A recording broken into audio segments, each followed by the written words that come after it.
The following is a presentation of the Six Arrows Radio Network. On today's show, we go to the Baynet Amateur Radio Conference, Baycon 2017. Stay tuned.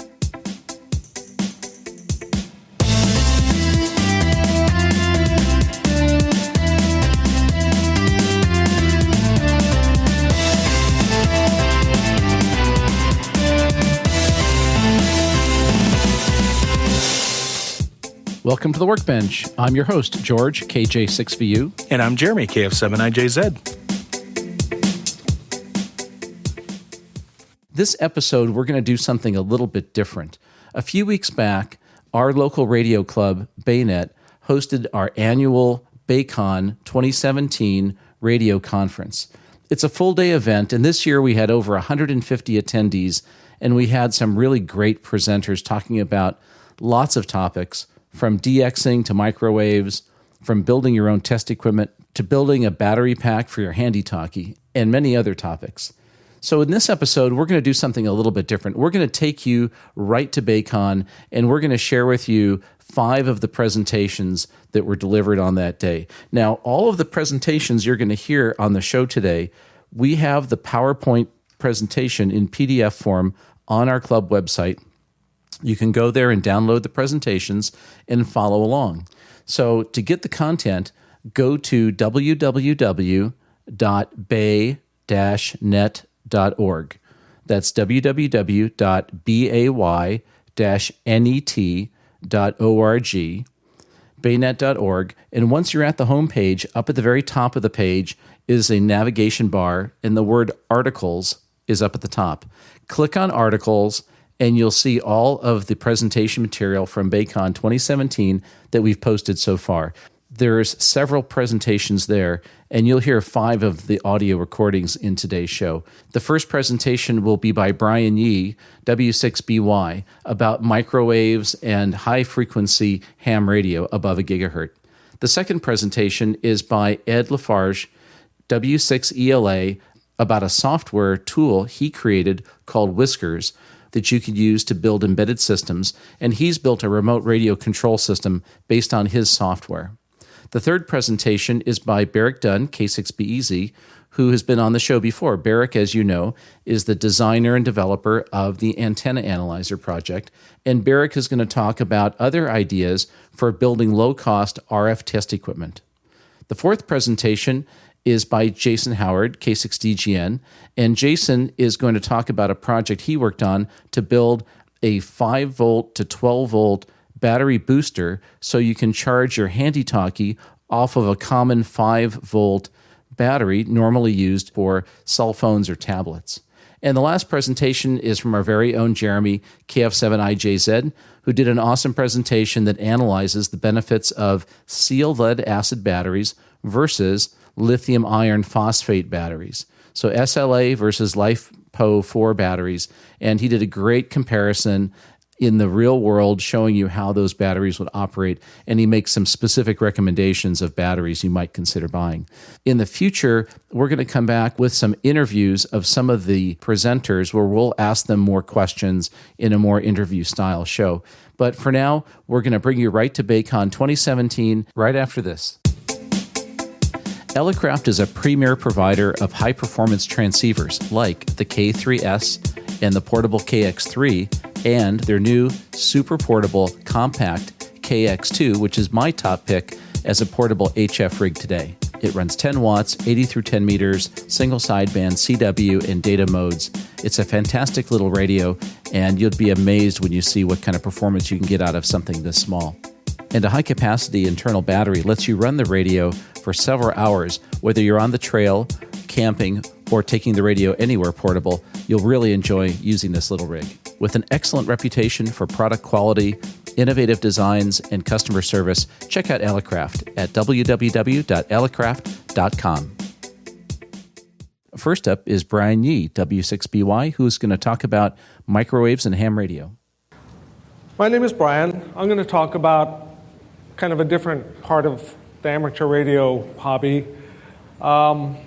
Microwave, or we also know them as the bands above 1 gigahertz.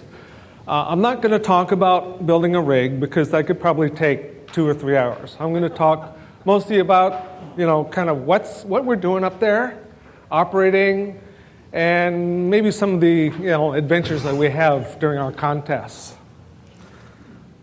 A little bit about me. I started in ham radio in 1968, got my novice license, was on the air with an old kind of pre-DX60, 3-tube transmitter and an old HQ 180 receiver. Worked some, contacts and stuff like that, and was really thrilled to get a QSL from Hawaii.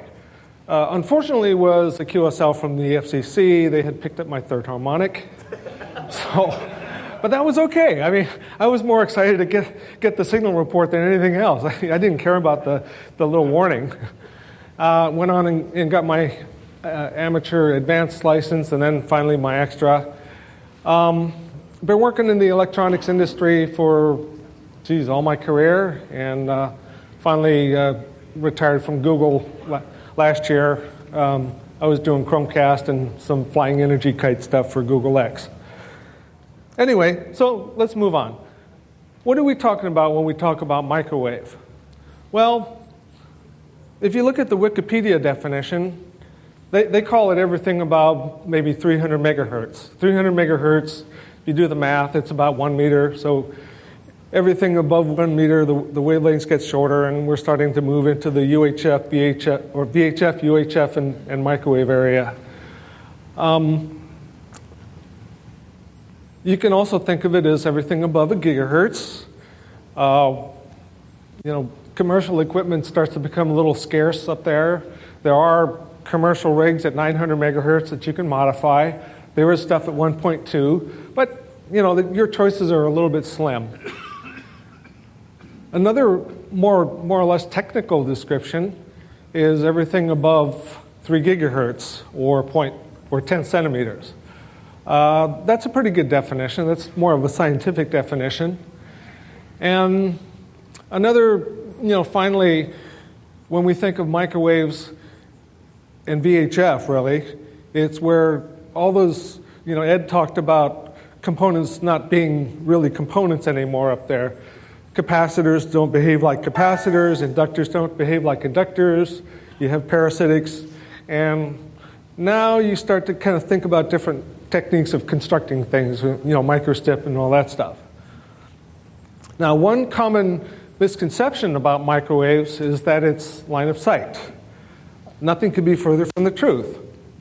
At 10 gigahertz, which is kind of a magic band, we can do things like bouncing off of water tanks. We can bounce signals over the curvature of the Earth through tropo ducting. We have rain scatter. We have airplane scatter, all different kinds of modes where you can get really, really long distances at very high frequencies. So, we're always discovering really new and exciting paths to work up there. I thought I'd put up a chart showing all the microwave frequency we have available as hams. If you look at this, we've got over 20 gigahertz of playground. So any mode you want. There's, you guys are familiar with the 2.4 gig band for Wi-Fi, 5.7 gigahertz. George mentioned that we have a band at 3.4 gigahertz. So we have all this stuff out there to play with. And the unfortunate part is that we're really not making very good use of it. At the most, we're using a few megahertz or a few hundred kilohertz of it at any one time. So, we are really, really blessed with having all this stuff that's available to us. And we really need to make use of it, or the commercial interests are going to want to grab it and do something with it, and we'll be, shoved off to the side. So I tried to make a list of some reasons why you would want to get into microwave. So you're all familiar with HF, repeaters, and so on, digital modes. Microwave is something a little bit different. It seems a little bit esoteric, but it's not really. living in Silicon Valley, we have a lot of availability of parts and resources and things like that. So if you like to build things, microwave is ideal for you. Since there aren't very many sort of commercial rigs you can just go to HRO and buy, you kind of have to learn how to build your own stuff. And that includes test equipment. You know, Barrick is going to talk about building your own test equipment. Microwaves is a great way to get into learning how to build this stuff. If you have limited antenna space, like I do, or limited location, I believe that the apartment or landlords cannot restrict you from putting up a DSS dish. So you can disguise your 10 gig, 24 gig, whatever microwave rig as a DSS dish and operate from there. And even if you don't happen to have line of sight to anywhere, as one of my friends did, he just put his microwave dish and antenna on his balcony and bounced it off the wall over the top of his complex. So yeah, you can do really some amazing things with this. If you like to experiment with different modes, wideband and so forth, you can do things you can't really do on HF, right? If you want to put out a 20 meg wide signal, you know, digital signal, you can do it. And it's absolutely encouraged.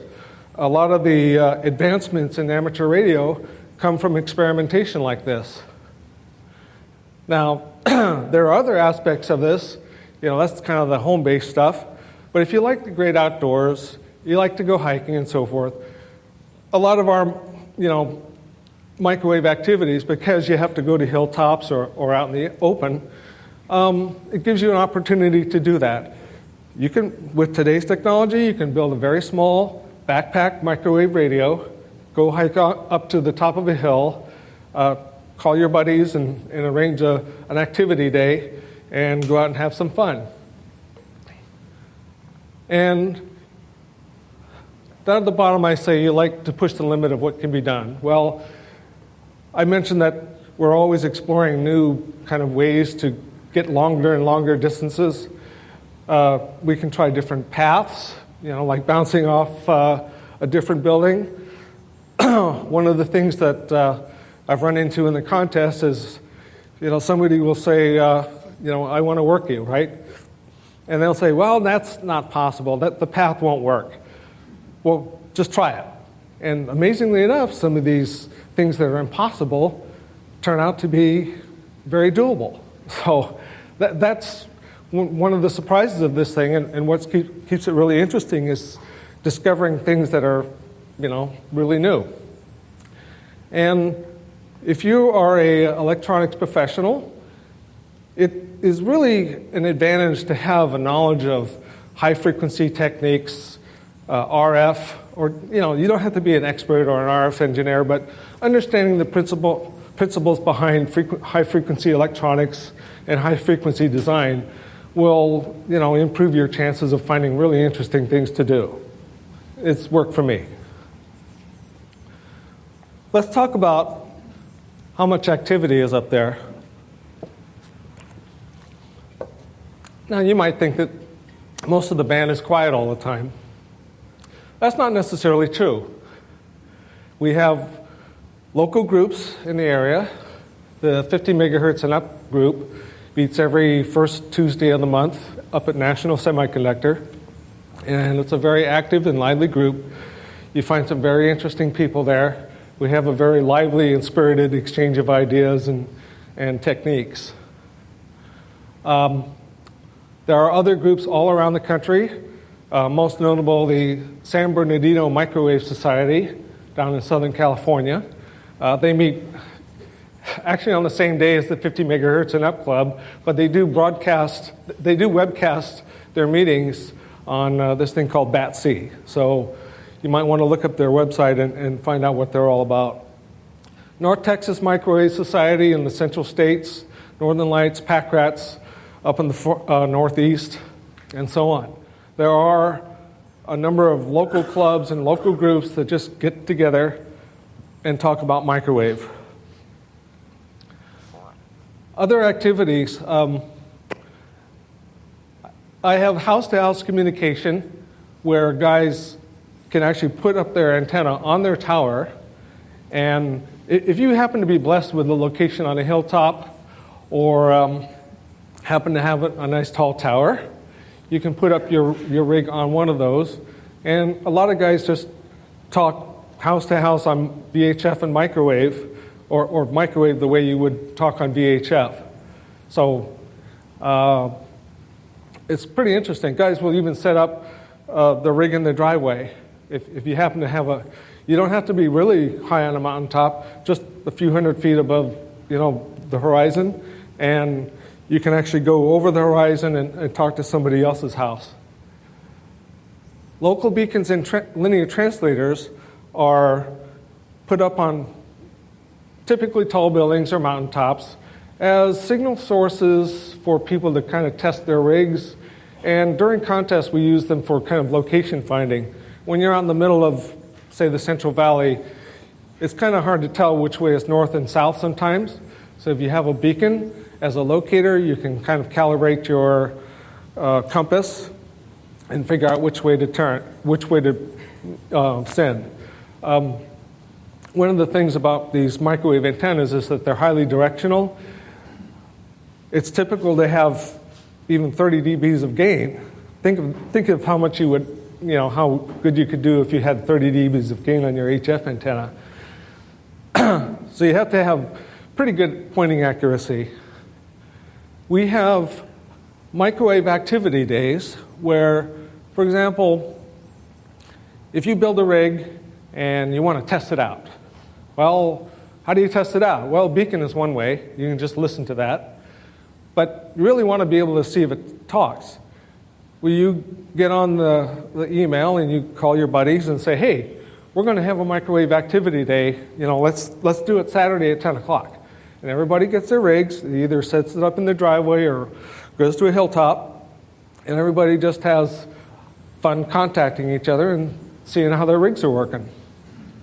Some of these have turned into like 2-hour just QSOs, the way you would, chat on 2 meters.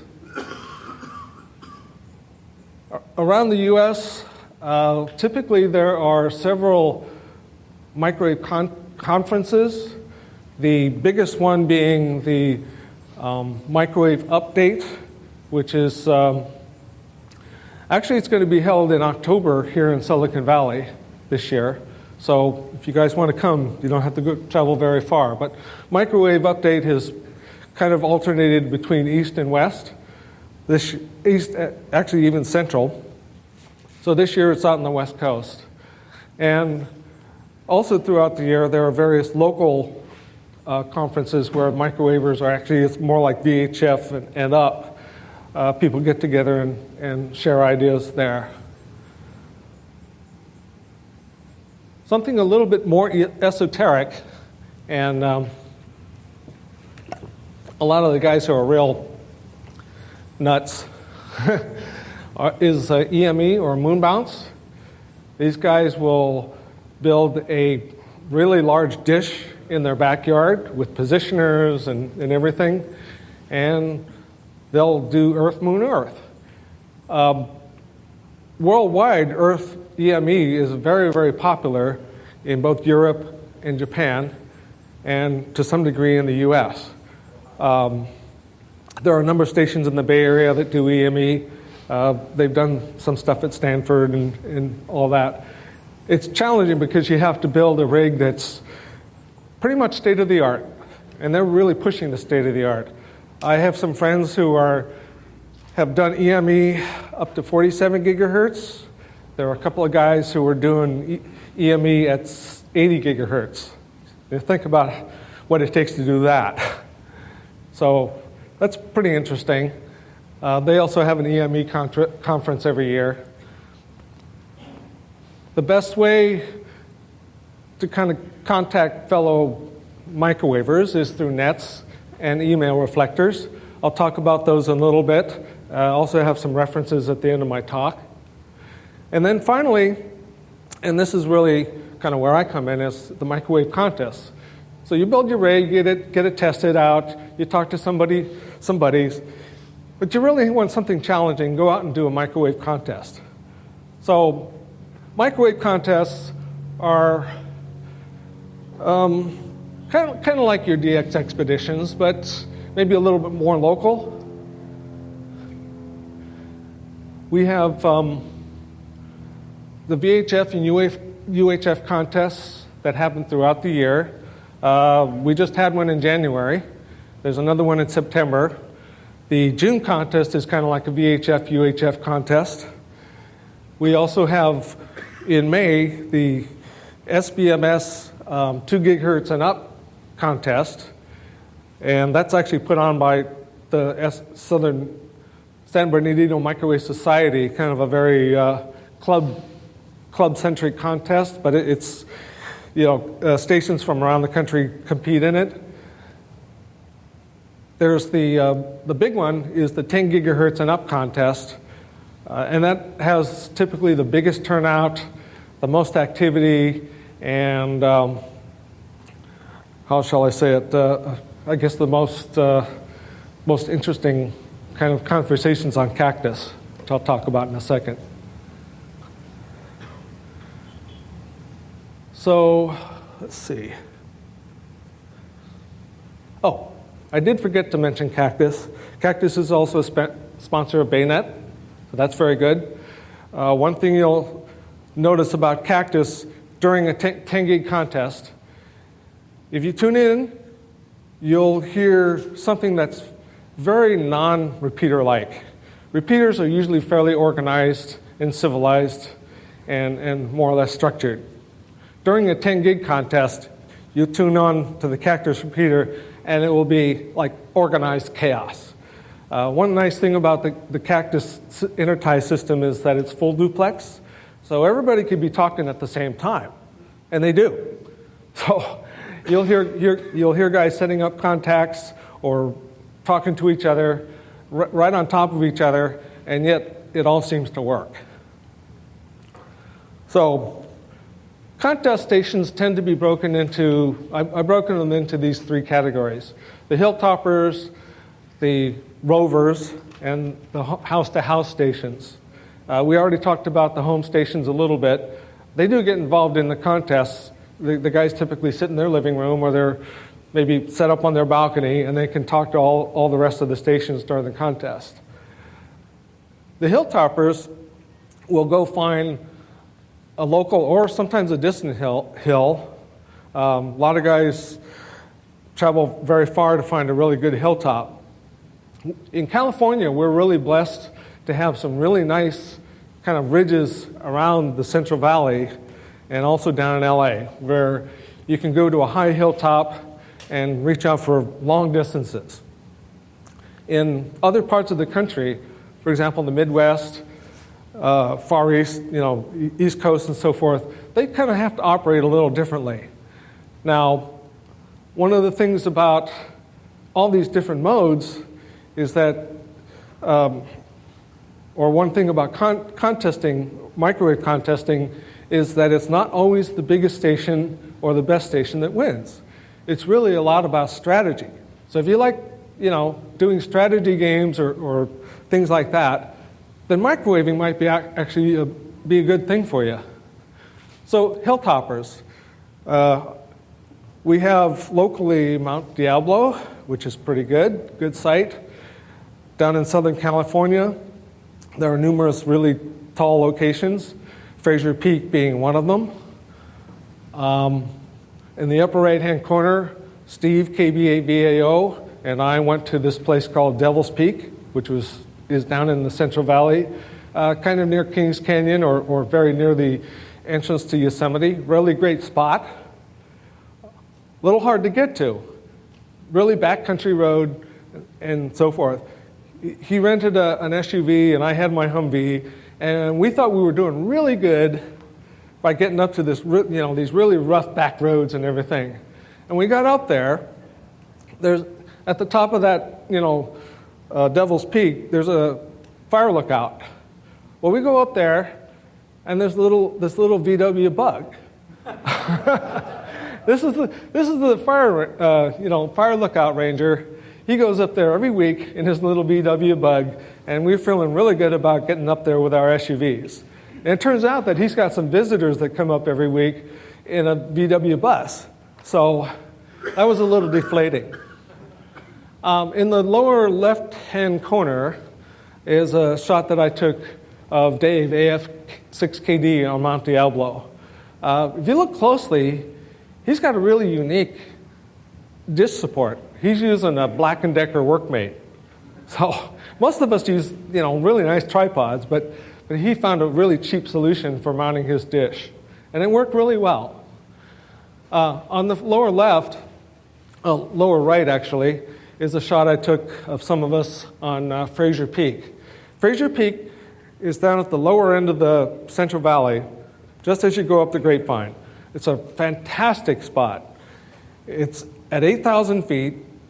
It looks clear down into Mexico, clear up to the north, all the way up to Mount Ashland. A lot of records have been set there. And it's a really fantastic location. And what happens there is, since it is such a popular spot, you get this whole crowd of people on the top, and it becomes kind of difficult to manage because everybody wants to talk in every direction. There are some hazards to working on mountains.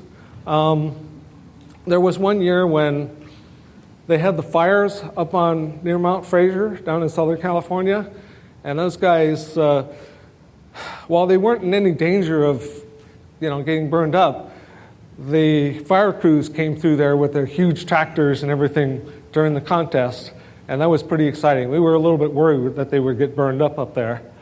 When you go to these mountaintops, it's a little bit like field day on a mountaintop.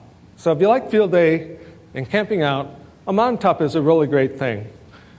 You get really great views of the entire valley.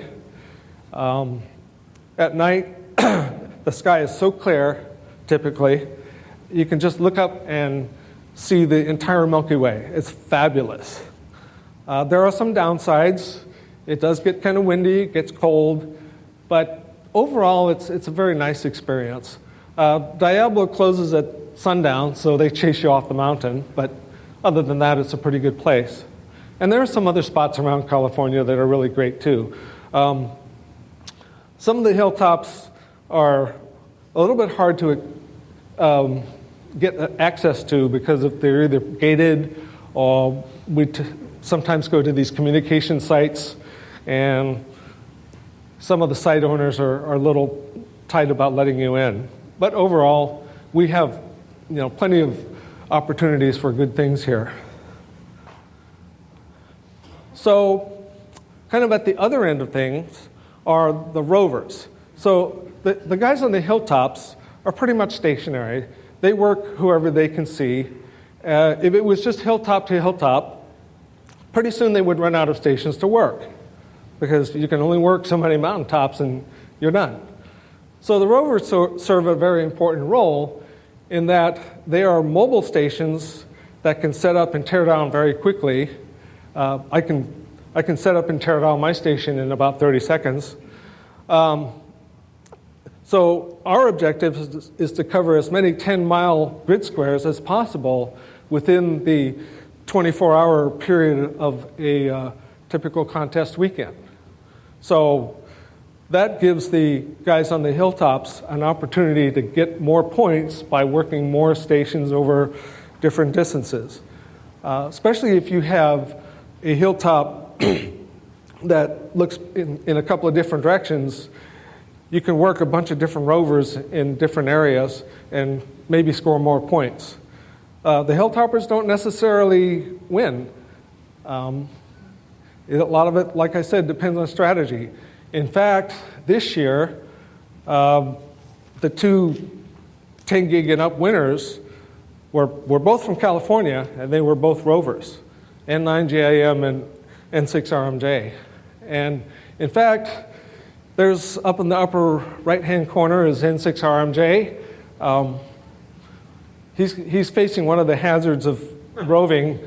We typically wind up in kind of rural areas like open fields and irrigation canals, and just wherever it happens to look like a good spot, we'll try it. Okay, Remember I was telling you that one of the joys of microwave is that you get to experiment with some different paths, challenging paths, or trying paths that you think may not work, but maybe you have a chance. So, yeah, we were down on the lower end of the Central Valley, and we were dodging these tomato trucks. I've had times when I was out in the field, and this is why having a station that you can set up and tear down is really important. I was operating in an open field, and there was a combine operating at the other end. And I was working a whole bunch of stations, and I see this guy coming closer. So I kind of wait a while. There's a truck coming out in front of him, and he's looking really worried. So it wasn't more than a couple minutes when this combine comes straight at me. So I had to pack up and throw my stuff in the car and get moving pretty quickly. One of the other things about roving is, depending on where you go, like in the lower left-hand corner, we're off of Highway 5. So we're kind of near a busy traffic route, let's say. If you're a microwaver running around roving, you're a pretty interesting thing to go and look at. So one of the things we have to worry about as rovers is we get a lot of questions from tourists, like, what are you doing? So I worked out a handout to give to these people. The other thing is, it does tend to attract guys like, Highway Patrol. I learned the hard way not to build a rig with a red and a blue light on it. I was operating at night one night, and it was dark, of course, and we were at this Highway 5 lookout, which is a couple hundred feet above the freeway. And the CHP guy comes up, and he gets out of his car and says, "What are you doing?" So we explained very carefully what we're doing, and it was a contest, and we're licensed amateurs. He wanted to see our licenses and all that stuff. And he said, it was kind of a young cop, said, "I have to write you up for something, but I can't think of what it is." So he just drove off. So we have other hazards as rovers. Besides the farm machinery, we have to deal with bugs, mosquitoes, 100-degree plus heat. Like, out in the Central Valley, it gets easily over 110. In the lower right is Randy, W3RWN. He's originally from Canada, and, he's probably not used to the 100-degree heat. He actually came down for this last contest all the way from Seattle to work with us. So, yeah, these guys are seriously crazy. What else can I say? Yeah. Anyway, it's fun. You have to be a little bit crazy, but if you have a sense of adventure, then microwave roving, microwave hilltopping is for you. It combines the best of, technical things plus outdoor activities. We do other things as microwavers. A few years ago, I believe this was back in 2006, we heard about this decommissioned Earth station down in Carmel Valley. So myself and a few other guys went to work on this thing. We had some help from a few sort of sporadic people, but there were a core of about 4 guys, including Mark over there. And we spent about 3.5 years working on the mechanics and reverse engineering the electronics and everything. We got this thing to work. We got the dish to move. We were able to interface it to a laptop PC with a computer program to track the moon. And we were able to work the worldwide EME contest. Now,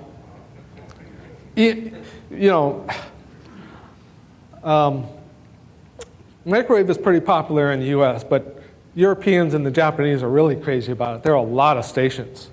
So we got this thing on the air. We worked 2 meters, 1296, and 3.4 gigahertz. On 1296, if you've ever listened to a contest weekend on 40 meters or 20 meters, that's what it was like. This is bouncing off the moon. You tune all the way across the band. It was just filled with stations. It was amazing. And they were all sideband quality. So as an experiment, we unhooked the 1.2 transmitters, 300 watts, and put an HT on it at like a watt. And we were able to get FM off the moon with an HT. Yeah. So just to show you the relative size of this thing, take a look in the upper right-hand corner. That vehicle down on the bottom is my Humvee. And that's the antenna. So, oh yeah, that's Mark's motorhome. It looks tiny by comparison. Some of the other things we do, at least some of us microwavers, there's a core of like 3 guys, Dennis, myself, and Wayne. Those 2 guys are in Southern California. I'm up here. We got together to do a maker fair. And the reason why we wanted to do that was to really try to get new people into the hobby of ham radio, first of all, but also show that we're not just doing, HF or what people traditionally think of as ham radio, right? So we wanted to make sure that people knew that there were other aspects of ham radio that they can get into. And it's been very successful. This last year, we were in the booth right next to the Bayonet Club. So it was actually a very good sort of synergy there. And also that year, we partnered up with some students at UC Davis for them to show their senior projects. One of the things, and probably Ed knows this, is that the universities and schools are starting to use ham radio as a way for kids to get hands-on and kind of get back into the aspect of building and science and technology and all that stuff, really hands-on stuff. I believe the UC Davis curriculum, or Dr. Liu, gives extra credit for guys who get their ham license. So it's kind of an incentive to get new people into the hobby. So, having said all that, and got you all excited, how do you get into this microwave part of things? Well, the first way, easiest way, is to find out a local microwave reflector or email list and get on that. That's the best way to kind of find out what's going on, see if it's interesting to you. Go attend a local club meeting. As I said, we have the 50 megahertz and up group here that meets every Thursday at National Semiconductor at 7 p.m. I think this month they had to relocate it because the prime guy was not able to open the place for us. You had a question, Derek? Every month on Thursday. Yeah, we have it every month on Thursday, 7 p.m. Almost every month. There are a couple of days when we don't. Doing that, go to the club, find an Elmer. There are a lot of guys who are perfectly happy to help. They have, gear and experience and knowledge. They can help get you started, help you find parts to put it together, or maybe just give you some parts. Who knows? We all have really full garages. And a lot of these guys, including myself, have what we call loaner rigs. Whenever you build a rig, you want to build 2 because it's no fun talking to yourself. Give it to another guy so that they can talk to you every once in a while and go out and have some fun.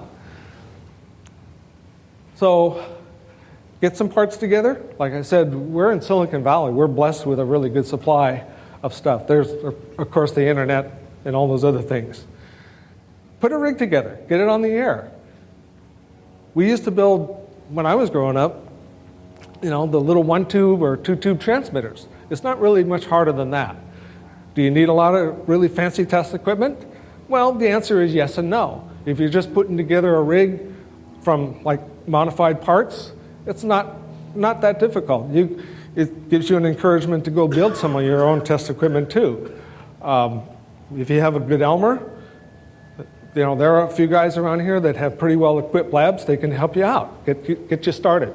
That's what really got me started was having a few knowledgeable guys that were willing to spend the time testing my stuff, putting it together, critiquing it, and getting me on the air. And over the years, I built up my own pile of junk. And, I probably have one of the bigger labs among the ham guys. I don't recommend people going that far. And just get on the air, have some fun. Here are some references of things to look for, where to go find them. They'll be on the web page, so I won't talk about it too much. And I'll leave it at that. Any questions? Question over here. What kind of a transceiver do you recommend to start? What kind of a transceiver? How do we get it cheap? Cheap. How about a Baofeng? No, really.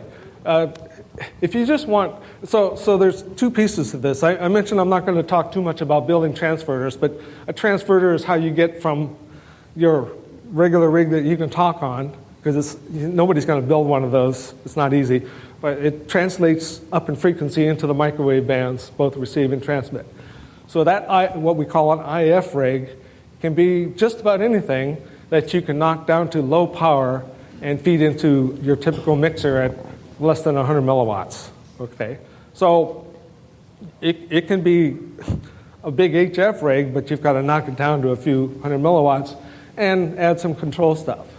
So you can build station controllers and stuff. So yeah, even a Baofeng knocked down to the appropriate power can work. But I thought it was on sideband CW. Is it FM? No, there's no. He said, is it on sideband or only FM? Or no, there are really no rules. For the most part, us contesters typically use single sideband or CW. Well, I'm not afraid to talk to anybody who just does FM.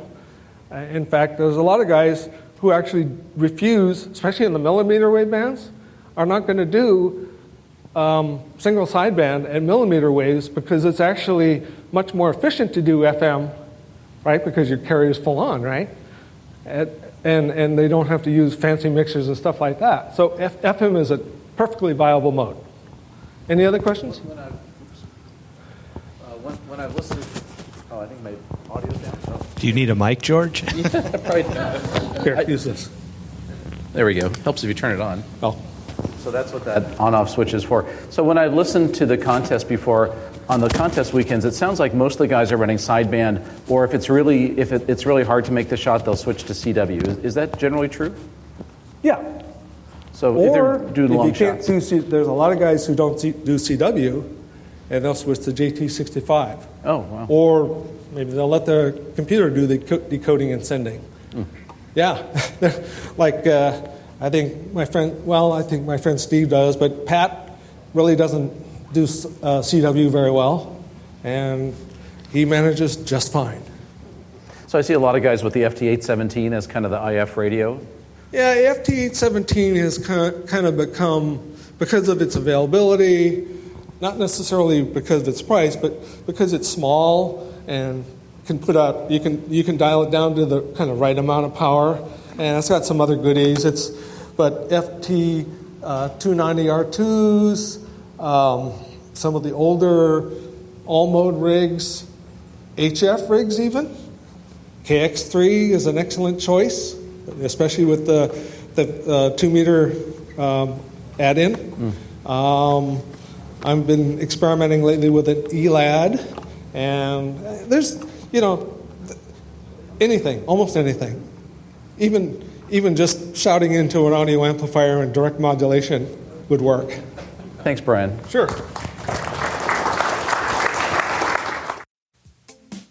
The Workbench is sponsored by our friends at CADsoft. They're the makers of the Eagle PCB design software, the very software George used to design the PAC-10 Classic, PAC-10 Mini, what him and Barrick are using to create this new antenna analyzer project for you here on the Workbench. They got hundreds of parts libraries, tons of reference designs, and a monster huge user community. Eagle's a great choice for your next ham radio project, and you can get your free copy of their software today. Click on over to cadsoft.io and start getting your project put together today. Next up is Ed, W6ELA, who's going to talk about his Whiskers software environment that was used for several embedded projects, including some ham radio remote control. This is about a project I've been working on for quite a few years that's called Whiskers Radio.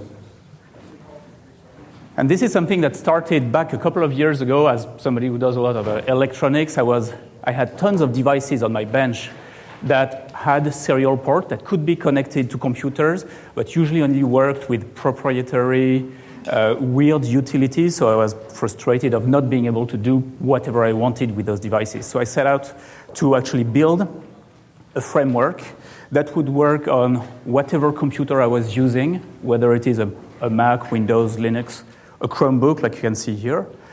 And that would do all these. So listening, so connecting to the instruments, configuring them, visualizing the data, store the data, share it, etc. So this is what I set out to build.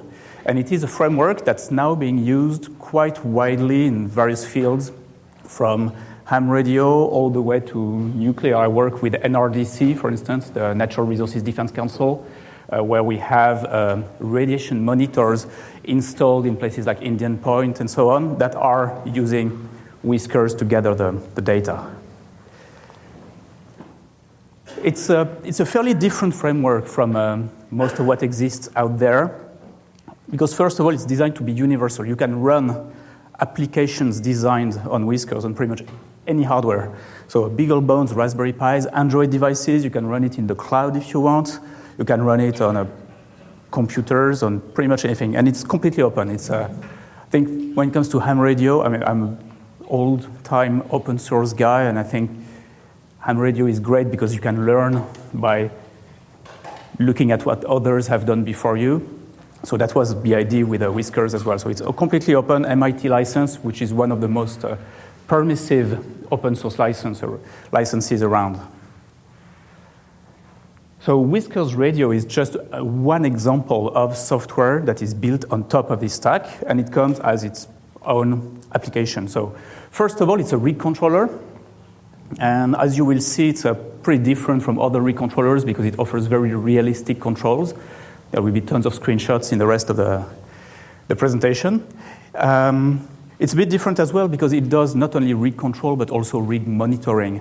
Modern radios have tons of capabilities to monitor their temperature, voltage, and so on. No software I know of really takes advantage of this. It's very open. Most rig controllers speak one protocol, so you end up having hamlib, flrig, fldg, tons of different things on your computer. This one speaks all the protocols, so you can just have one rig controller.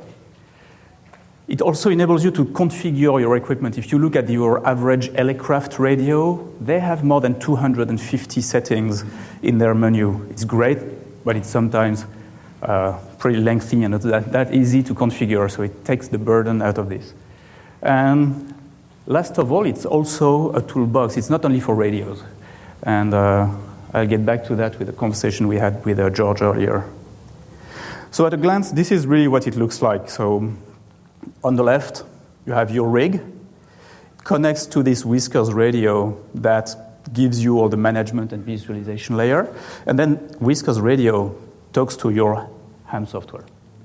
Fairly simple. So for the rest of the presentation, I'll go and show you what you can do at every step of the way. So hopefully you'll be interested, you'll become users, and even more interesting, you'll become contributors to the project and build stuff with this. So first of all, so what equipment can you use this software with?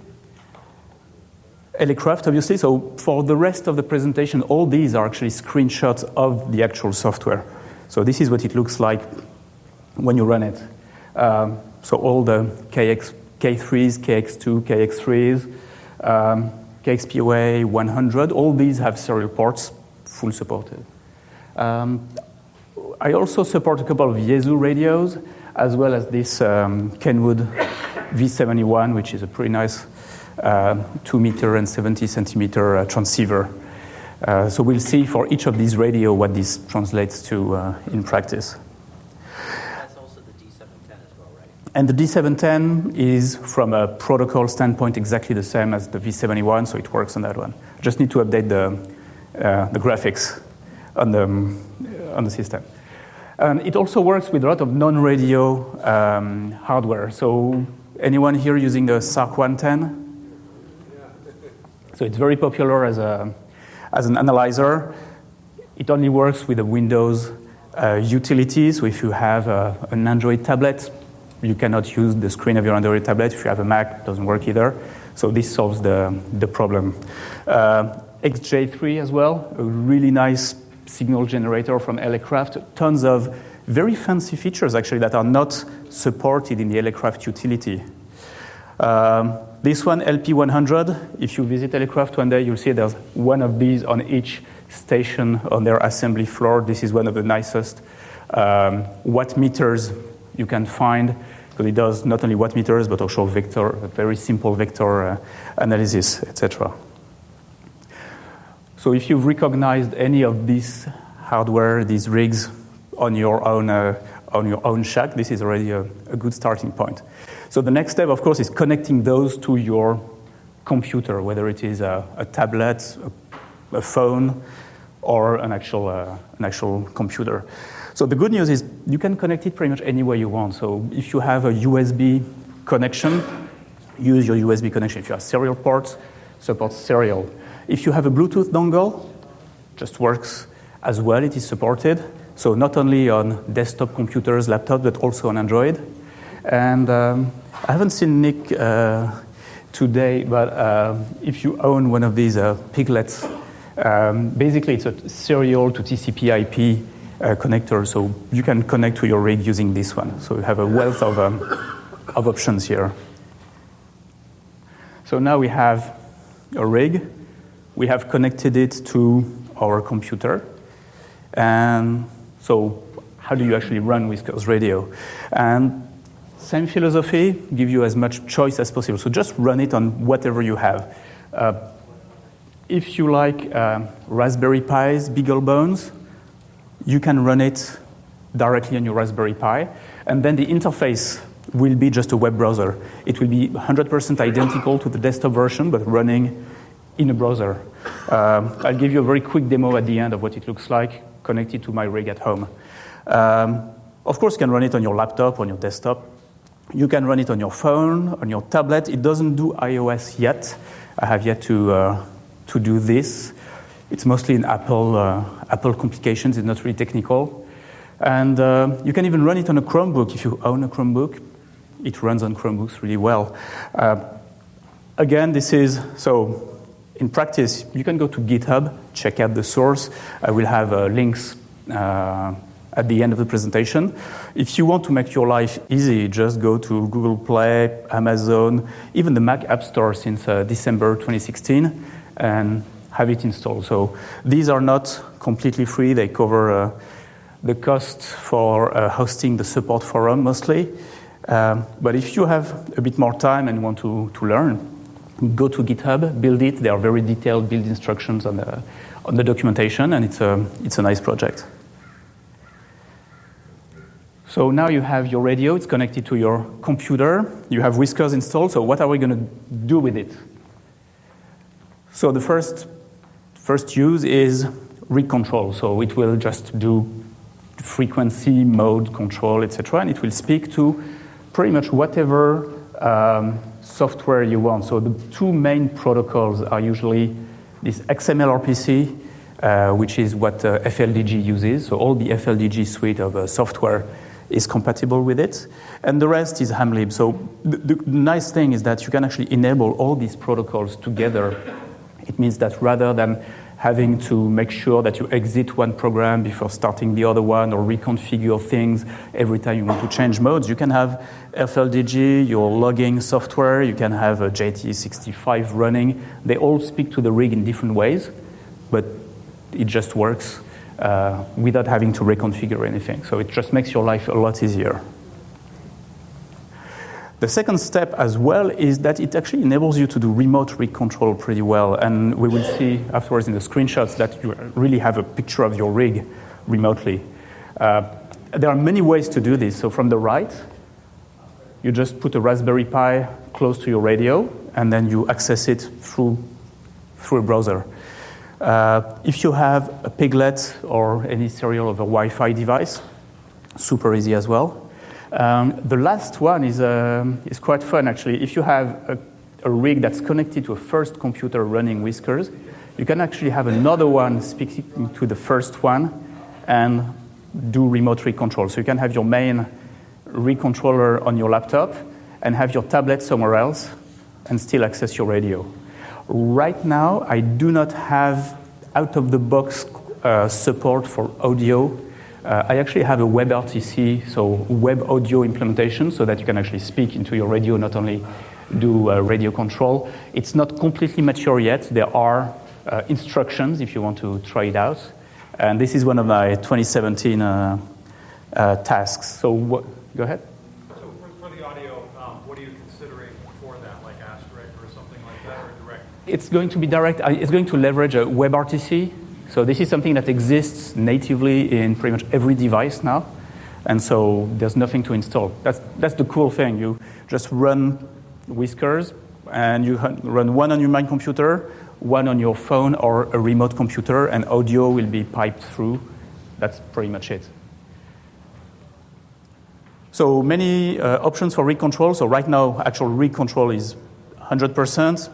Audio, firewall, traversal, etc., making it more user-friendly is on the way. And then this is what it looks like in practice. So this is what you see when you operate. So on the left, as you can see, so that's for a KX3. There's the actual KX3. The screen works entirely. I had a really nice fellow ham in Eastern Europe contacted me. He is a typographer and was very upset because I used an LCD font that was not pixel perfect and did not look exactly like the KX3 and the aircraft font. So he attached a font that he had designed that is the exact replica. So these are actually the real digits. SWR graph works. Pretty much everything works. You can turn the buttons, etc. But of course, since you have a computer, some things can be done more efficiently than operating the front panel. So you can enter frequencies, modify volume, etc. You can manage memories. You have this system of memory cards per band. That's pretty convenient. And then you can monitor the temperature, voltage, everything that the radio will actually tell you. And LAcraft's protocol is very, very extensive. That's for KXPA 100. So pretty much everything the LAcraft utility does, plus graphing, plus looking at your panel. If your amplifier is far from your operating table, you can have a remote display.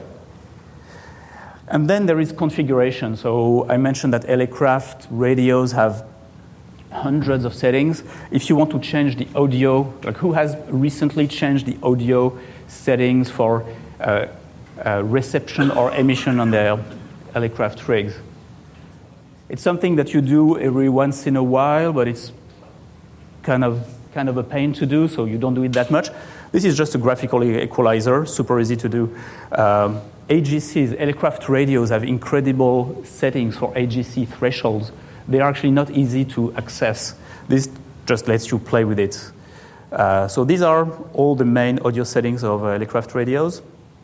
Those radios also have band-specific settings. All these are different for every band. So it's very lengthy to set up if you do it from the front panel. So here you just change band and change your settings. So I could go on like this, so memory editor, and so on. And then, of course, for other radios, so this is for the V71. So the frequency control, these radios are mostly channelized. I mean, you usually use fixed frequencies. So there is a complete memory editor, which enables you to tune your radio very easily, just through a simple interface. The whole LCD panel is pretty much the same as what you see on the radio on the desk. And there is a complete memory editor as well. And again, this is literally one click away from the Android Play Store or the Apple App Store, etc. And then when it comes to instrumentation, The XJ3, so this device has got a very nice CW or RTTY beacon mode. It's kind of difficult to use if you pretty much need a serial terminal to do this. So this gives you a complete configuration. And of course, you can run it remotely as well. So you can have this connected to your rig in your shack. You can be on the roof with your mobile phone and control your XJ3 from your mobile phone while you're adjusting your antenna. This is a simple, or you can put on another site and do tests. Very simple to do. This is what you get when you have a Sarco antenna. That one was fun to develop, a Smith chart plugin, the LP100. I guess you get the idea here. The idea is to have a really nice, easy-to-use interface to all your equipment, whether it's a radio or various utilities. And the last part is something I've been playing with, and I'd love to see people develop stuff with this. Typically, an aircraft radio, if you put it in tune mode, it will display the SWR. So you can just use whiskers to do SWR sweeps and get a very kind of a poor man's analyzer to see how your antenna behaves over a frequency range. Or you can monitor S levels over time to see how bands change, etc. So there's really lots of possibilities of things to do with this software. And so with George, we were talking about this low voltage disconnect device that he is currently developing. I'll dive very, very briefly into how you add support for new instruments, but this literally would be a 2-hour job to just add support for this device to configure it, and it will be configurable over any phone, any tablet, any computer very easily. So for all these electronic devices that can be configured, it makes life a lot easier to just build a nice-looking configuration utility. So I won't do a complete demo here. I'll do it at the end with the V71, depending on the time we have, because I need to go to my computer.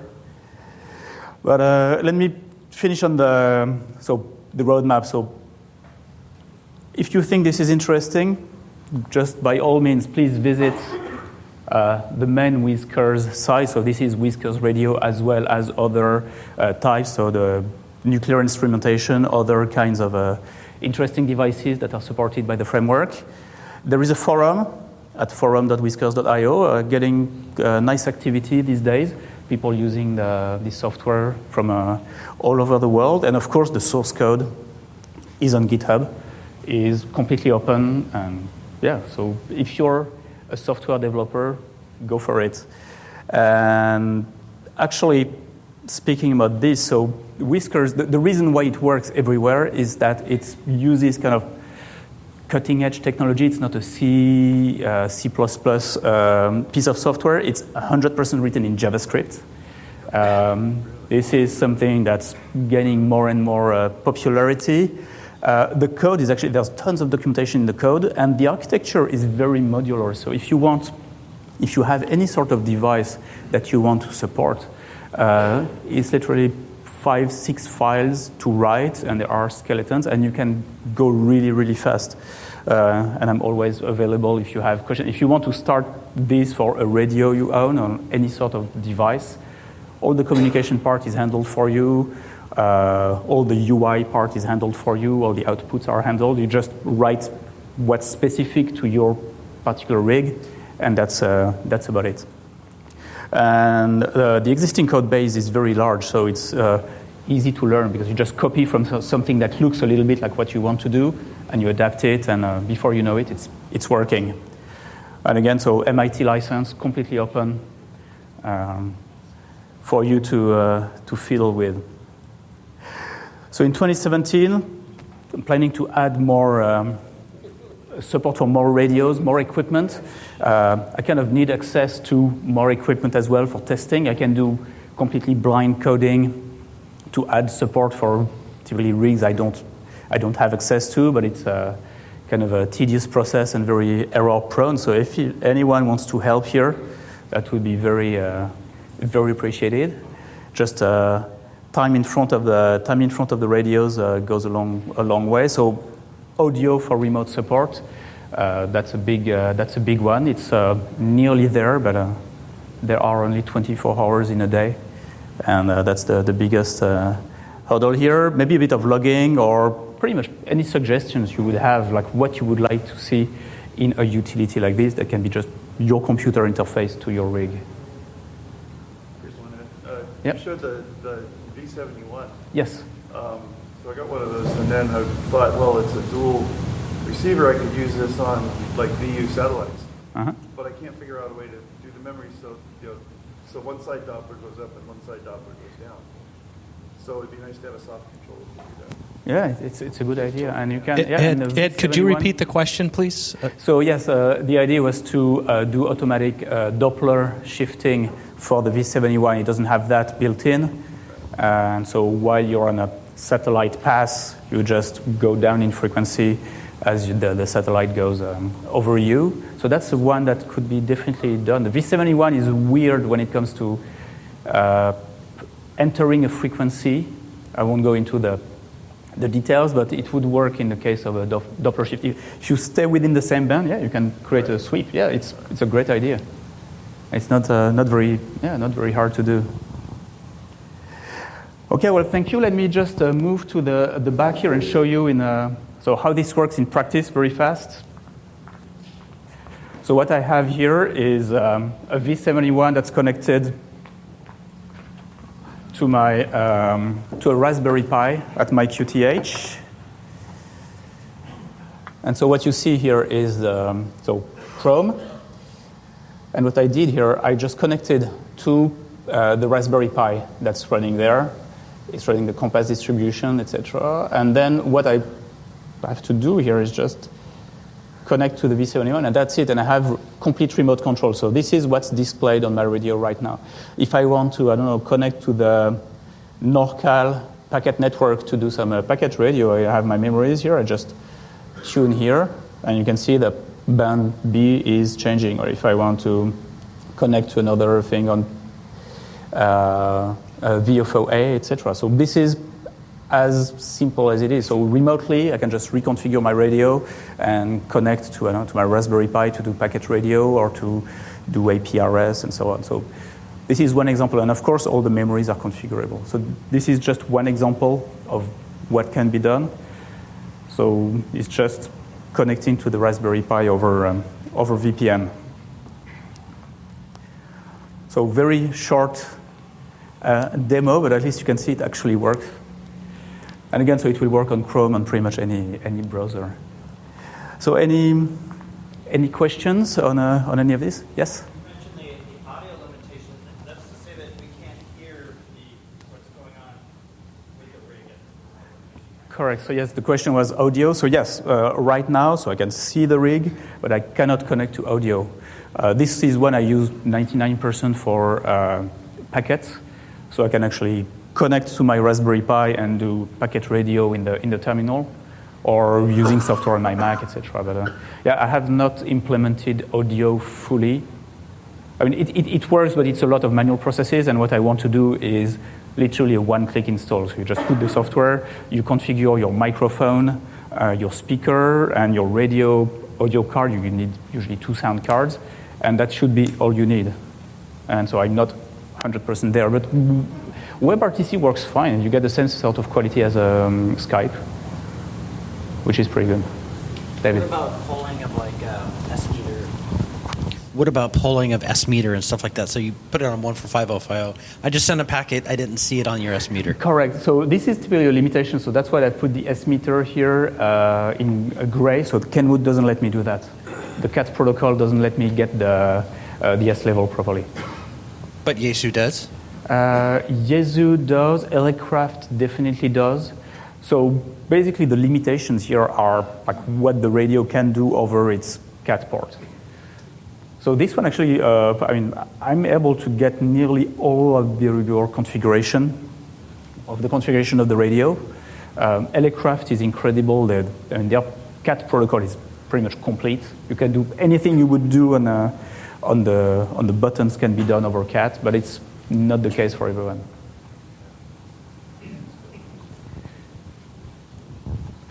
Any other question? Any volunteers? Anyone writing JavaScript?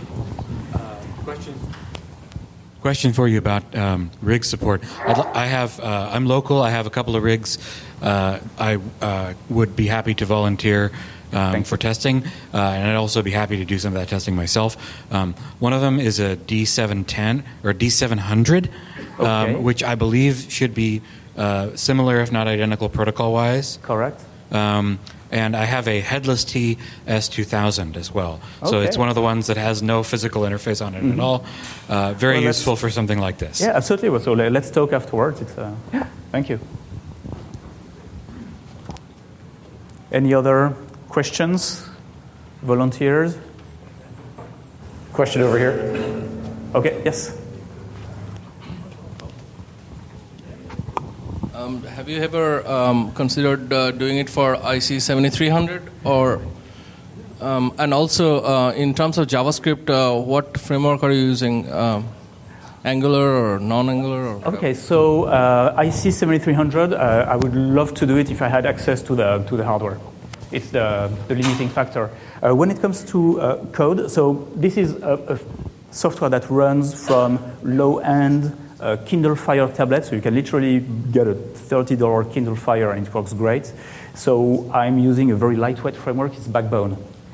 So no Angular or no React. Backbone enables me to have something that's very simple, no memory leaks as well. The same framework is used for apps that do monitoring, for instance, in flights for in-flight radiation. So it has to be running in the background on an Android device for 12 hours without getting memory issues or crashing, etc. So I'm using a fairly tight framework so that the app doesn't actually runs forever if needed. But if you're interested, we can talk definitely.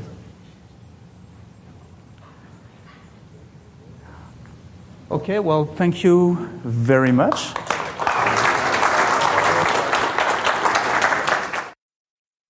Next up is Barrick Dunn, K6BEZ, who's going to talk about building your own low-cost RF test equipment.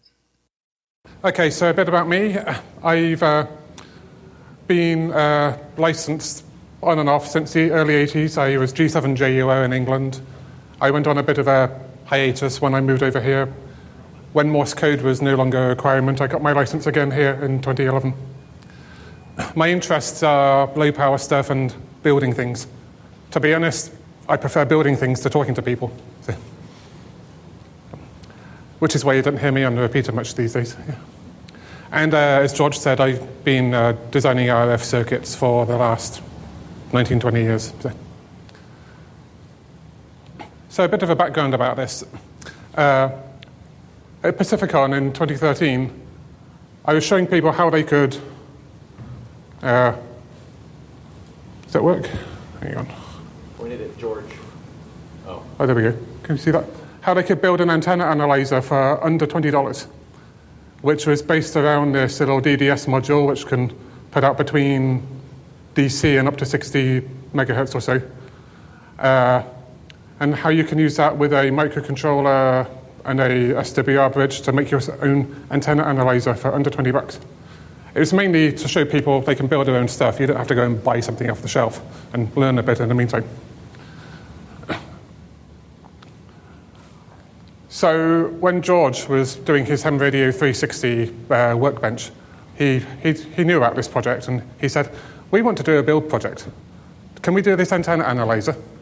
Sure, why not? So this is what it's grown into now. And who's heard about this and this project? A lot of people, I guess, but you can't actually, these circuit boards are selling out as quickly as George is able to get them fabbed. But this is one of the modules here. So they're using it as an introduction to building your own stuff and also using microcontrollers and things like that. And if you want to find more information, go and listen to their wonderful podcast, 360 Workbench, or is it Ham Radio 360? Is that the best one to do? George? The main site is hamradio360.com. That's where all the Workbench episodes are. And also on your podcast player, you can subscribe to it.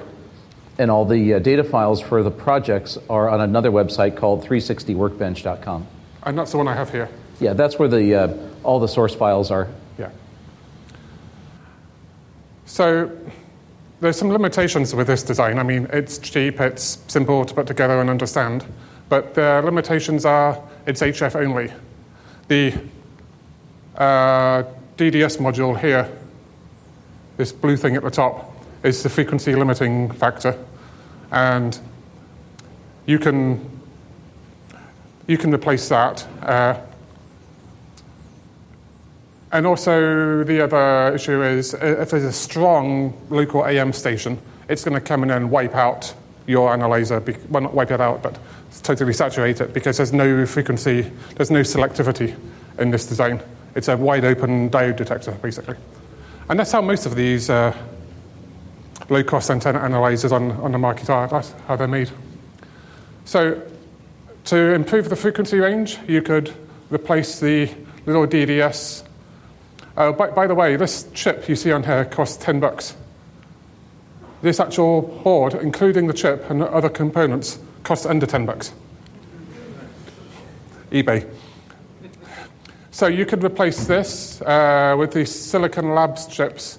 They'll do like 1 megahertz up to 500 megahertz plus, I guess. You get various models. They're a bit more finicky to program, and some ham somewhere, I think, has made this board here where this is the chip on there and it's got some other components. So this is the Silicon Labs equivalent of this. So you can get up to many hundreds of megahertz using one of these. Now, the bridge detector circuit, which is a bit that measures your SWR, the one on this board here will work okay up to 2 meters probably, but any high-end frequency, you're going to have to use surface mount components, because as has been mentioned twice today, a resistor is not a resistor above a few hundred megahertz. A capacitor is not a capacitor. They have stray parasitics that you've got to worry about. And so the other sensitivity issue. So you've got a local AM station here. Someone was building the original analyzer, and they said, it doesn't work. Turned out that they were right up on top. They could see Sutro Tower out of their back window. So they were being greatly desensitized by it. So you can put a filter up front, like block out the AM band, if you want to do that. But what if your frequency, like there's a ham right by you who's just putting out a strong signal? You're not going to be able to filter that out necessarily.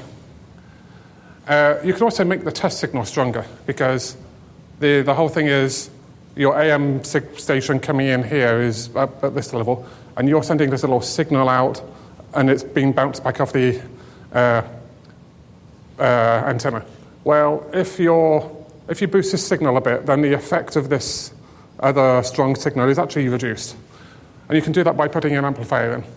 And the reason there's not an amplifier on this board is because this started being a cheap learning experience rather than the best you can buy. And so add an amplifier, and that's what the EMF-J259, the one that Ed was showing earlier, that's what these analyzers do. They boost their signal to something a bit more useful, and that actually helps the linearity as well. Anyway, there's a different approach, which answers the higher frequency one. Who's got an SDR dongle? You're halfway there already then. They started off being called, They started off being called the $20 dongle. You can get them for under $10 now. I still recommend the $20 one you can get from rtosdr.com, because they're much higher performing. They have temperature stability. They're in a metal case, so they're more temperature stable. Okay. And so they're basically a linear receiver with about 40 dB of dynamic range, which is useful in an analyzer. And they operate from 25 megahertz up to almost 2 gigs. You can get them to work down below 25 megs using some direct sample hacks. I haven't tried that yet. But you can get them for under $10. Yeah. Those are all 8-bit. Yes. The question was, they're all 8-bit, yeah. Okay. I don't see how to get 40 dB out of 8 bits. Okay, you get 50 dB out of it.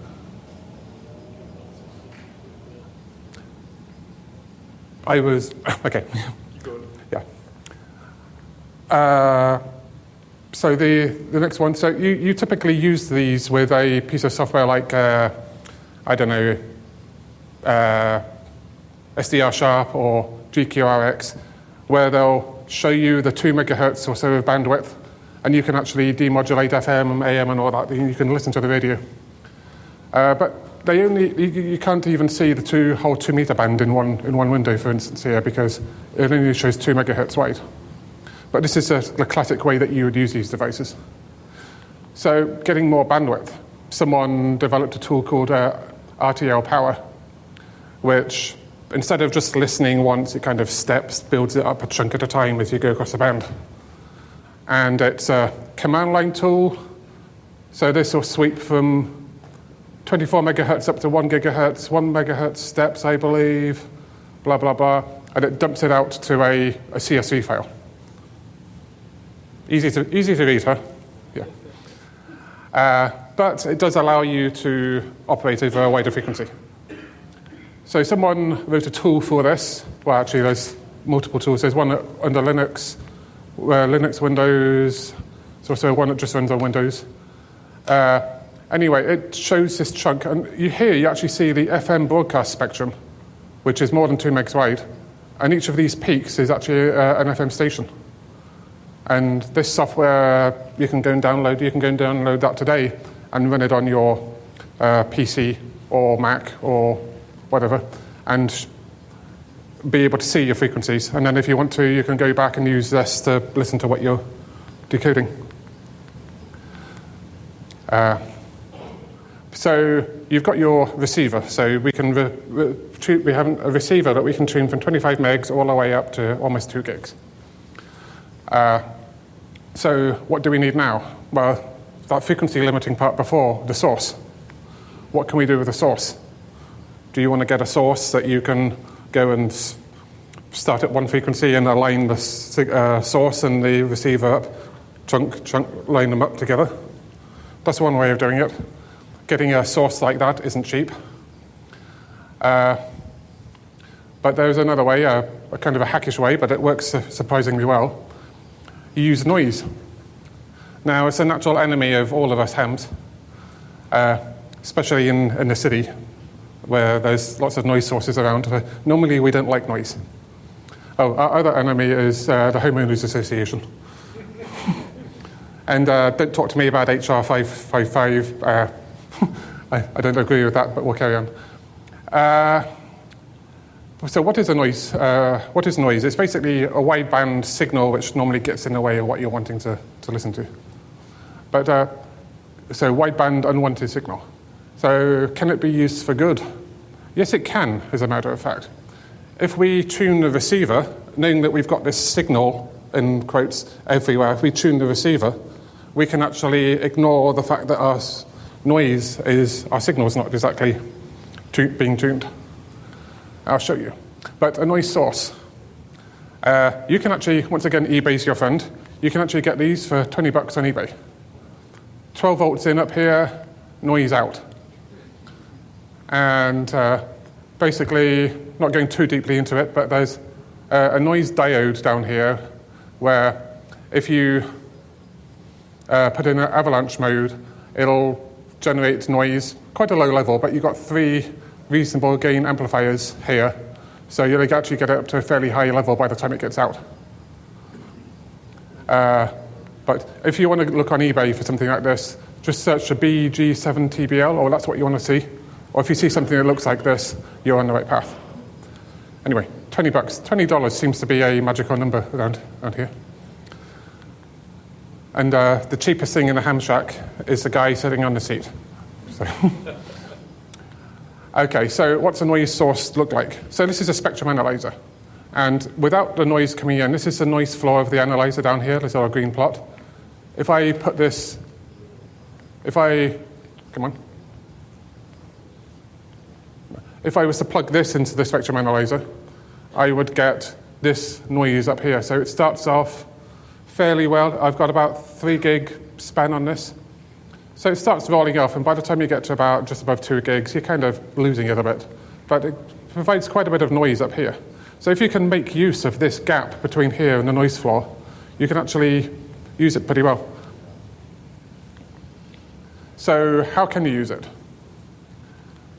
If you were to have your noise source here, and this is a filter, which, okay, it's written on the side, but ignore for now. You don't know what frequency that is. How do you tell what that filter is? Do you go and ask Brian if you can go to his lab and use his equipment, and he'll get fed up with people asking that after a while? Or you can get your $20 noise source and your $20 SDR, which you might already have in the lab, in your desk, and I can show you. This is the noise. So if the noise source was connected to the analyzer over this bandwidth, which is like 500 megs to 1.5 gigs, you can see this is the noise. If you were to put the filter in the way, you see the filter response. Up here is basically the same as this signal here. So all of this is just what the filter is letting through. And you can actually see the rejection. So actually going 1, 2, 3, 40. This filter is over 40 dB down. Now, this is not using the RTL. This is using ambient 2 spectrum analyzer. But this is just to show. Okay. So that's how you measure a filter. No, but we're talking about antenna analyzers. So the third and last piece of the puzzle, something called a directional coupler, which is a piece of equipment like, it just looks like a 3-port device, one in, one, and I'll show you in a sec. You put signal through from port 1 to port 2.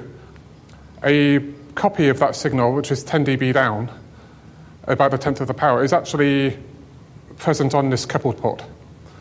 But any signal coming from this way, coming through, there's a much lower version coming down here. So it actually couples in a directional manner. That's why it's called a directional coupler. But this is actually pretty useful. And how is that? How can we use it? Antenna measurements. So we tap off the reflected power. So instead of putting our signal into the input and putting it to the output, if we put our signal into the output and then it goes through to the antenna, well, when an antenna is useful, it doesn't reflect anything back. So you know that anything that's being reflected back, and you sample it here, anything being reflected back is signal that you don't want. So you see the dip in reflected power where the antenna is resonant. Does that make sense? Okay. So using this, and this is yet another piece of software. I think it's that Spectrum one that I mentioned. I never used it myself. This is just I found on the internet. It's a screenshot. So where do I get one of these directional couplers? You can find them on eBay. I bought mine directly from Mini Circuits. And this packet you have here is actually a $50 for the pack, which has got SMA connectors, etc. You can get the surface mount part that goes into here for about $8. So you're paying about $42 for the packaging. So if you wanted to get something like this, you can buy it directly from Mini Circuits, or if you want to look on eBay, check the frequency range, make sure it's going to be useful. The one I have here, 1 megahertz to 1,000 megahertz, so it goes up to a gigahertz. This is this one. Check the impedance. I made this mistake because I was in a hurry. I actually ended up buying a 75 ohm one at first. Oh well. But you don't want a 75 ohm one to measure SWR in a 50 ohm system. You're kind of limiting yourself to start with there. So make sure you go and get a 50 ohm one and check that the frequency range is right. Generally, anything with SMA on it is going to be 50 ohms. Anything with BNC on it could be 50 ohms, could be 75 ohms. Anyway, is it working? Okay, so another piece, calibration. As I showed you before, this noise slope actually, the noise is higher, the noise level rolls off as frequency goes up. And also you can see like there's some little some bumps in there which are due to the circuit. Ideally, you'd want a nice flat line coming in. So you're measuring the actual device that you're trying to measure rather than measuring the actual noise source. So what would you do? You'd normalize it. So you'd just take a through line, and so just if you subtracted this line from itself, you would just get a straight line as your reference. And then you can do that with this RTL power software that I mentioned earlier. So you get one row in your Excel file, and then you can get other rows and just do the math that way and plot. That's hardly real time, and you could do it, but it's inconvenient. And that's, if you ever look on the RTLSDR.com website, they show people doing this. It's slow, not real time, or you can automate it. And Python, I wish I'd known about Python when I was growing up. I used BASIC as a programming language when I was 10. And Python seems to be the language I should have had access to back then. It's actually very useful. A hardware guy can cope with it. So, and also there's libraries for everything. So someone has actually written a library called PyRTL-SDR. So you can actually load that in, and without having to know how to talk to the SDR, you can say, I want to do this, set this frequency, read this power, and things like that. They make it very easy to do. So if you do that, and I actually wrote some code, and it's not really good for prime time yet, because it's my hack together stuff. But from here on out, I'm going to be showing you results of it. So this is how I would start it. I would say Python, run the program and tell it the start frequency, the stop frequency, and a number of steps. So this one here goes from 140 megs to 150 megs to 200 steps. And that's what I see, this 2-meter antenna here, which dips around maybe 100, that's 145, 150, so 147 megahertz, I guess, somewhere around there. So that's actually from this piece of hardware I showed you here. Your $20 dongle, your $20 thing, and your $50 or $8 thing, depending on how you want to do it.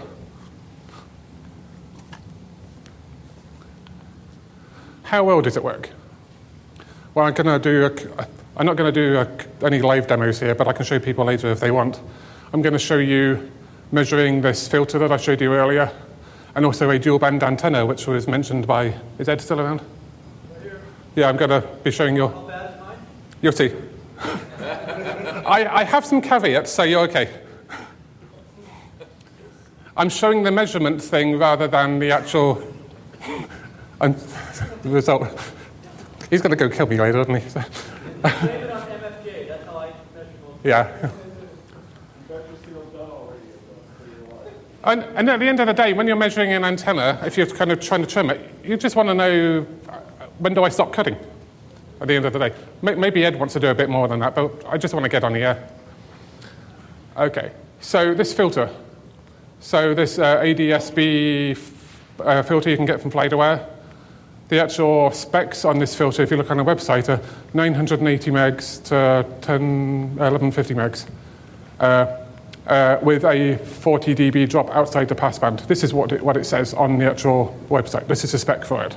And this is how I had it wired up, as I showed you earlier. Well, how does it look?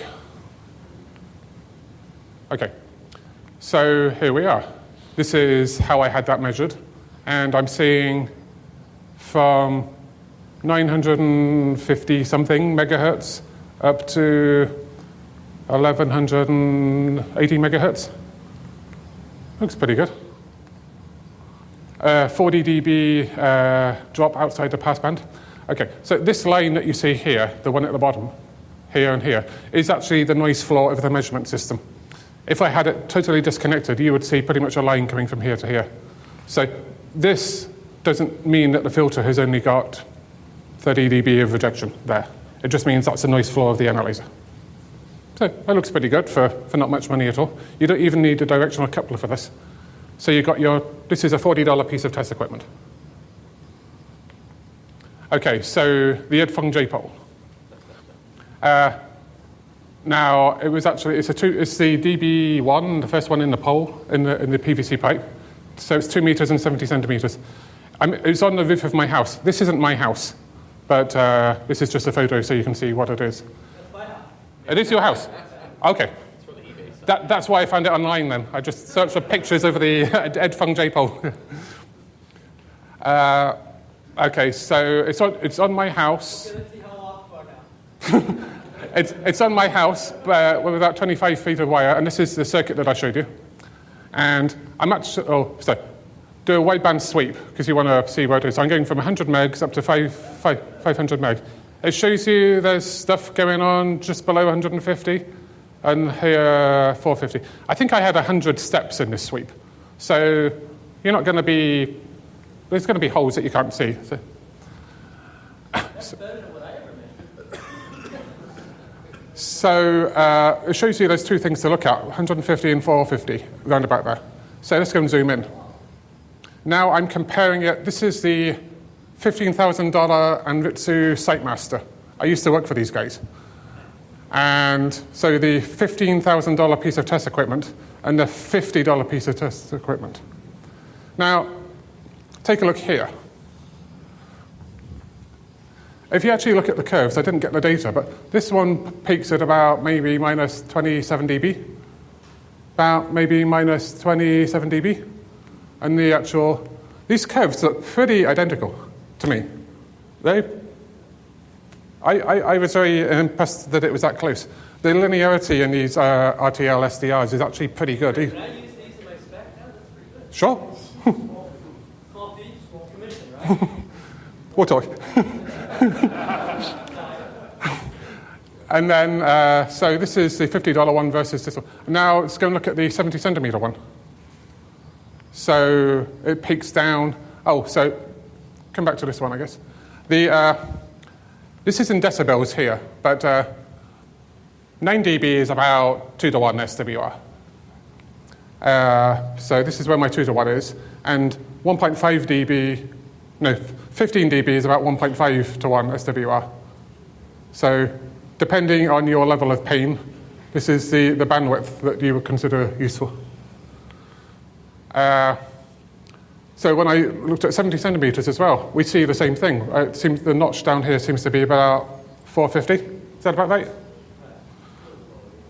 And well, in my situation, that's the one that measured.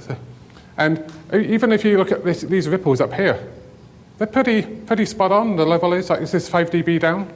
Here, about maybe 7 dB. That's coax. Yeah. But the actual measurement is pretty, once again, the measurement is actually pretty similar to this high cost piece of test equipment. The thing you'll notice is this: a good antenna with good Q dips very quickly. When you see things, Yeah, just for the recording, Ed's pointing out that a good antenna with high Q actually has a fairly narrow bandwidth and dips quickly. So you look at some of these ham antennas. We claim this things are loud. You can get a wideband antenna with a 15 resistor. It doesn't radiate for squat, but it's still wideband. Okay, so that's practical results of this. I'm building one of these. Okay, so my next step, Derek. Is Derek around? This guy here, he's looking after, he does more programming than I do, and he's handling some code for the PC application for this one. Oh, he actually has it running there right now. So it's my intent to add code for this into that. I mean, your stuff's in Python, this is in Python. It should be reasonably trivial to modify your code so I can do that. You get a new repository. Yeah, we'll do that, yeah. But so to be able to do this, so it's cross-platform. So my goal is so anyone here who doesn't even know what Python is can download something, install it, and get going. That's the plan. That's also the plan for the other antenna analyzer. I mean, you can dig into the Python if you want. You can do what you want with it. But you don't have to. And there's nothing really special about, you don't need a high-end computer. Have it running on a Raspberry Pi with a touchscreen. Becomes portable. And a Raspberry Pi is about $35. The touchscreen's about about the same. So, getting a bit expensive, but you can do it.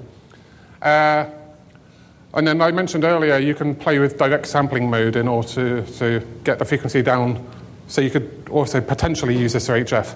I haven't started experimenting with that yet. So, and then the other thing was let me come back to this board here. So this noise source, actually putting the directional coupler here. I mean, this is a $20 board. See how much it would cost to roll my own board with actually the directional coupler here and a separate connector. So you don't actually need the directional coupler. It's something I might want to look at. And without promising anything, would there be any interest in this room for anything like that? Yes. Okay. So that's another possibility. Okay, so that's what I had. Thank you. Are there any questions?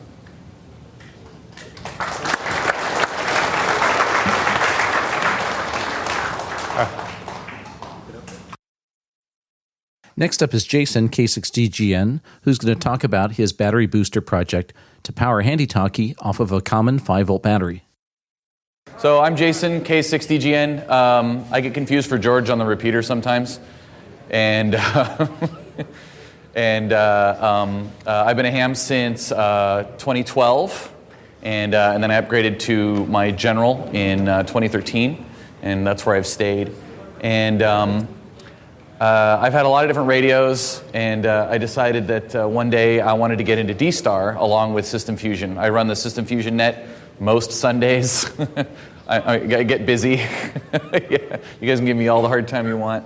So I like these digital modes. I like point-to-point stuff. Those are my primary interests in ham radio, is infrastructureless voice communication, and I've been trying to dabble in packet, but motivation needs to be more of a thing. So anyway, I carry a lot of stuff with me. I'm a systems administrator. I have a big, giant, fat backpack. I've got my work laptop, my Ultrabook, my ID51, of course. I have a solar panel in the back of my car, a little foldable one. I've got a little 10,000 milliamp portable battery. I've got food rations and water and a backpack, and I already said that part. A sleeping bag and a one-man tent, inflatable pillow, all that stuff. There's like this little false floor in the back of my car, and it all actually fits in there. Are you expecting the zombie apocalypse? Honestly, I figure the most common thing that might happen is, let's say we get an earthquake. I work on the peninsula.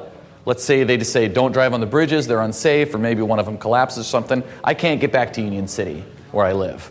So I figure, okay, I want to have enough stuff where I can communicate, even without a cell phone, and be fed in these nasty little coconut food block things, but or you know what? I want to go survival test for a weekend. Just go, no prep at all. Just get in the car and go with a full tank of gas, because it's fun, right?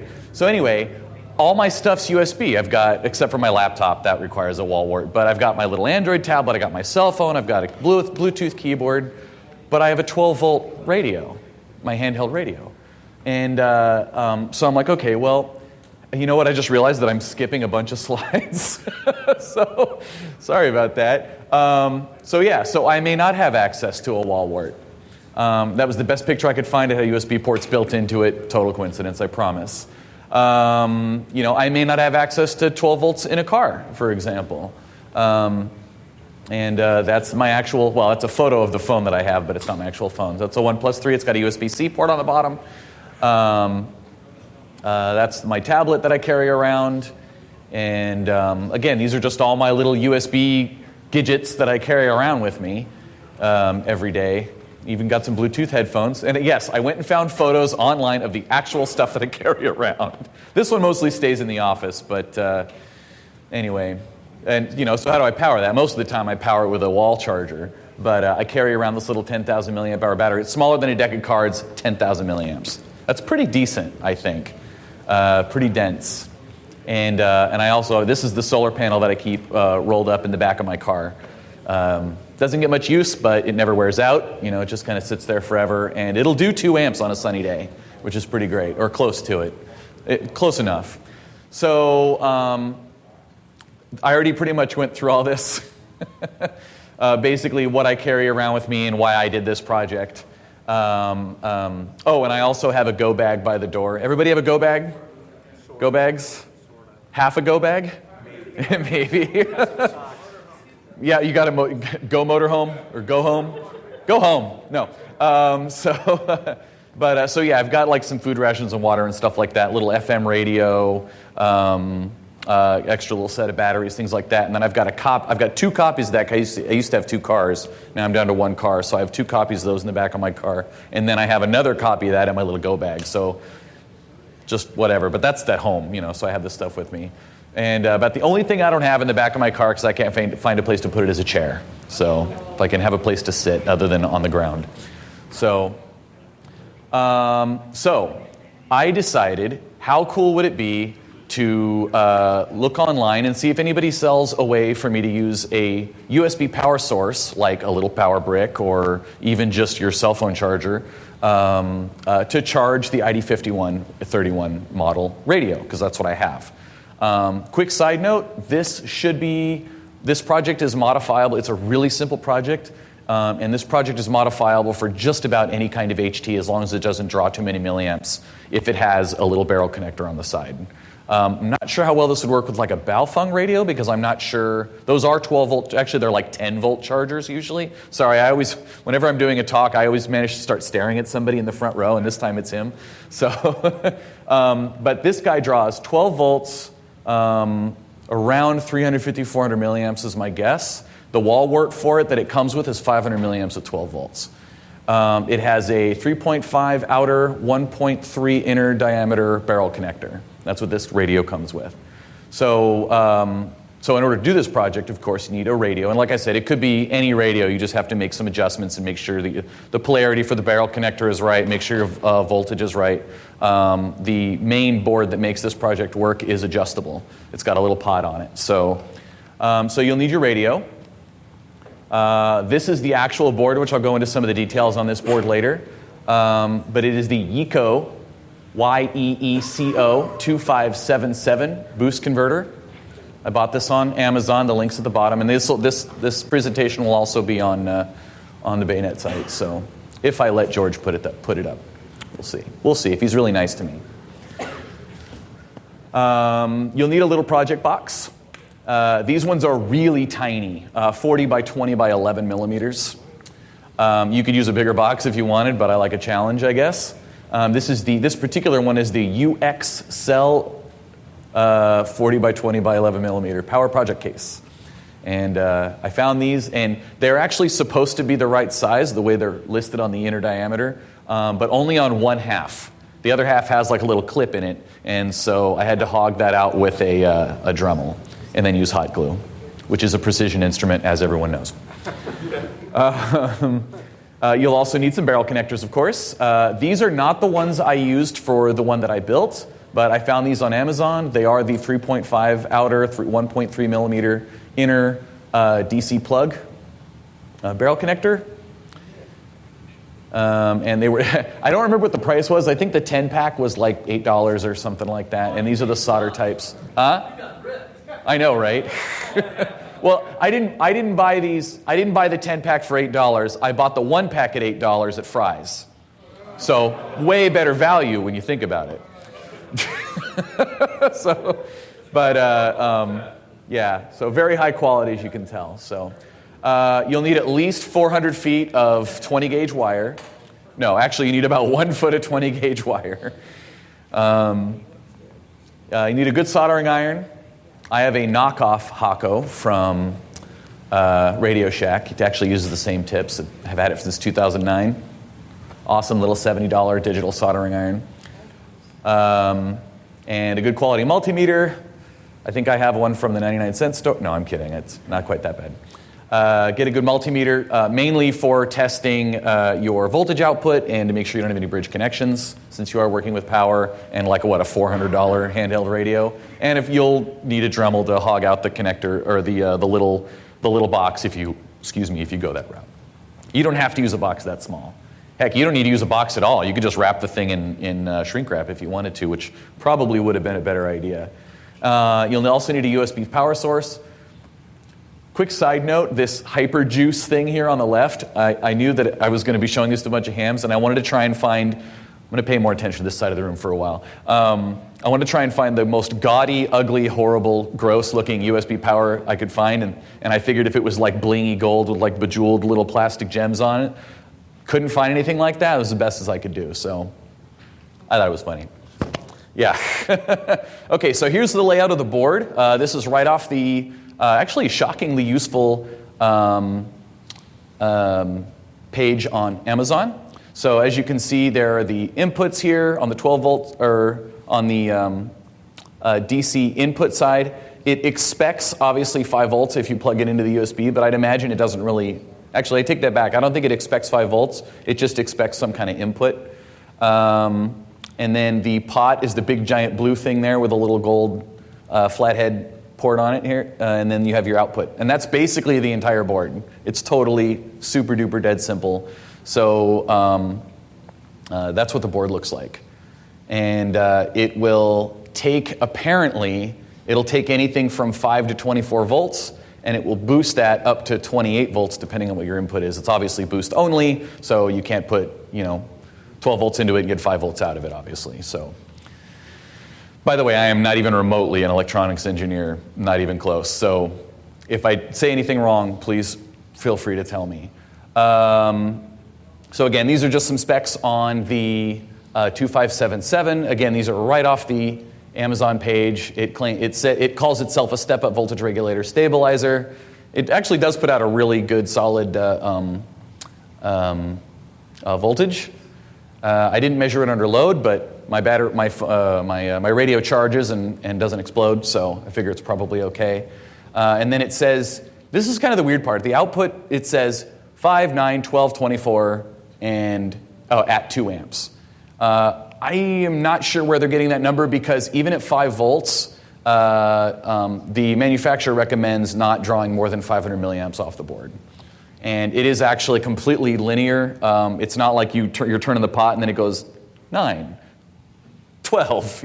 It just slowly goes up or down as you move the pot back and forth. So anyway, they recommend a max load of 500 milliamps at 5 volts, so I figured this would be perfect for this application. So, assembly. I put everything on one slide to keep it easy. You're basically just going to solder 12 inches of wire to the barrel jack. Remember that it's center pin positive. Use your multimeter to check connectivity to positive, connectivity, positive to negative, negative to positive. Make sure there's no bridge solder points.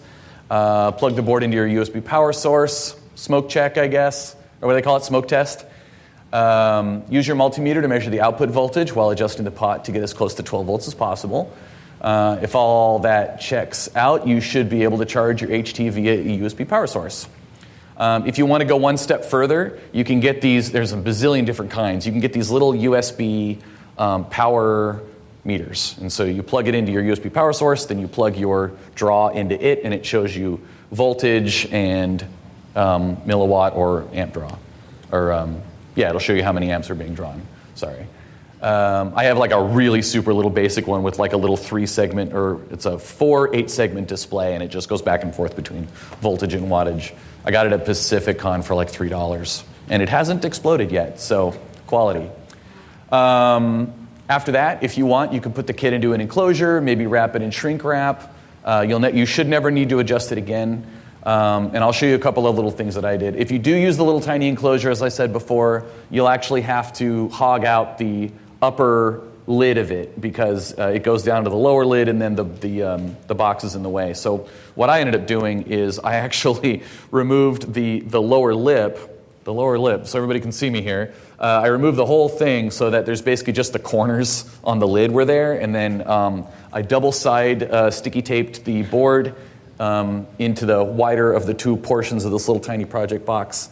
And then I just filled it with hot glue and snapped it together, and it was fine. So, and it's a pretty cool setup because the board, even when I actually set it up so that my HT battery was completely dead, I plugged it in, measured the power draw, and I looked at the board, and I would like put my hands on it and touch it. Is it getting hot? It like got a teeny bit warm. That was it. So seems like it's a pretty good application for this. So that's basically it. I have the one that I actually made two of these. One I actually made with a display. Do you have a question? Oh, okay, sorry. But anyway, so this is the completed product. So the board is in this little teeny box here that I hacked together, and then I actually made this a little bit flexible.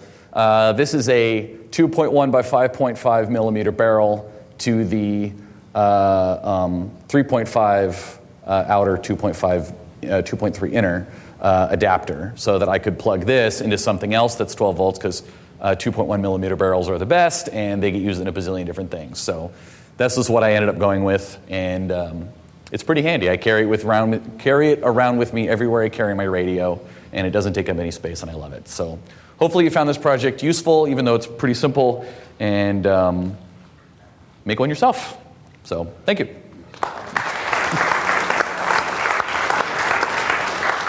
I think you had some questions. Oh, did I have a question? Oh, there you are. Sorry, the guy in the gym. Okay. I saw you out of the corner of my eye, and I thought it was him. Yeah. What's up? So is that boost converter RF quiet?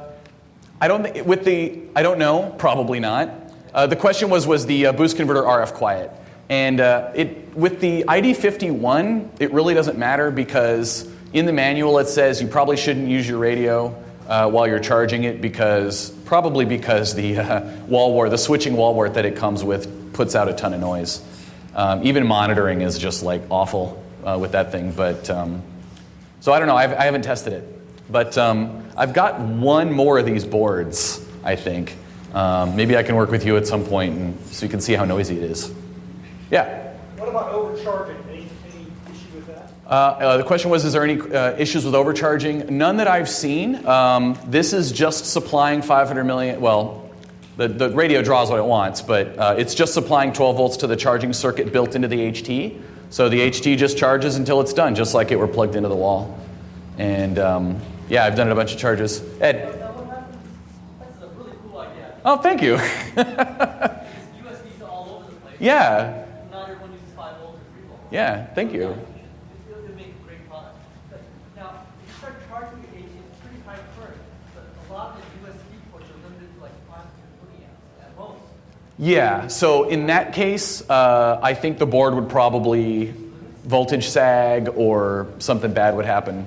I've only used like 2 amp or better USB power sources for the board. I haven't actually tried to use 500 milliamps to see what would happen.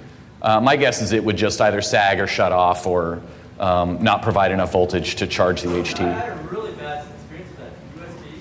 I was charging it, it had a lot of current, but I left it in my work overnight. Ooh, my goodness. My wife's was burning in the radio. It was the USB wall. It didn't live. You know, I have a 99-cent Sugar Cube knockoff iPhone charger.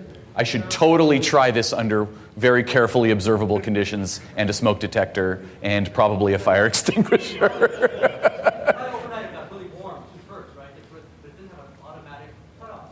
Huh, interesting. And of course you had basically, well, not a dead short, right? But you were radiating heat, which was way above what it was rated at. Yeah, interesting. But yeah, that's good. But yeah, so far with an appropriate charger, the board barely gets warm, so it's been okay. Thousands of those things.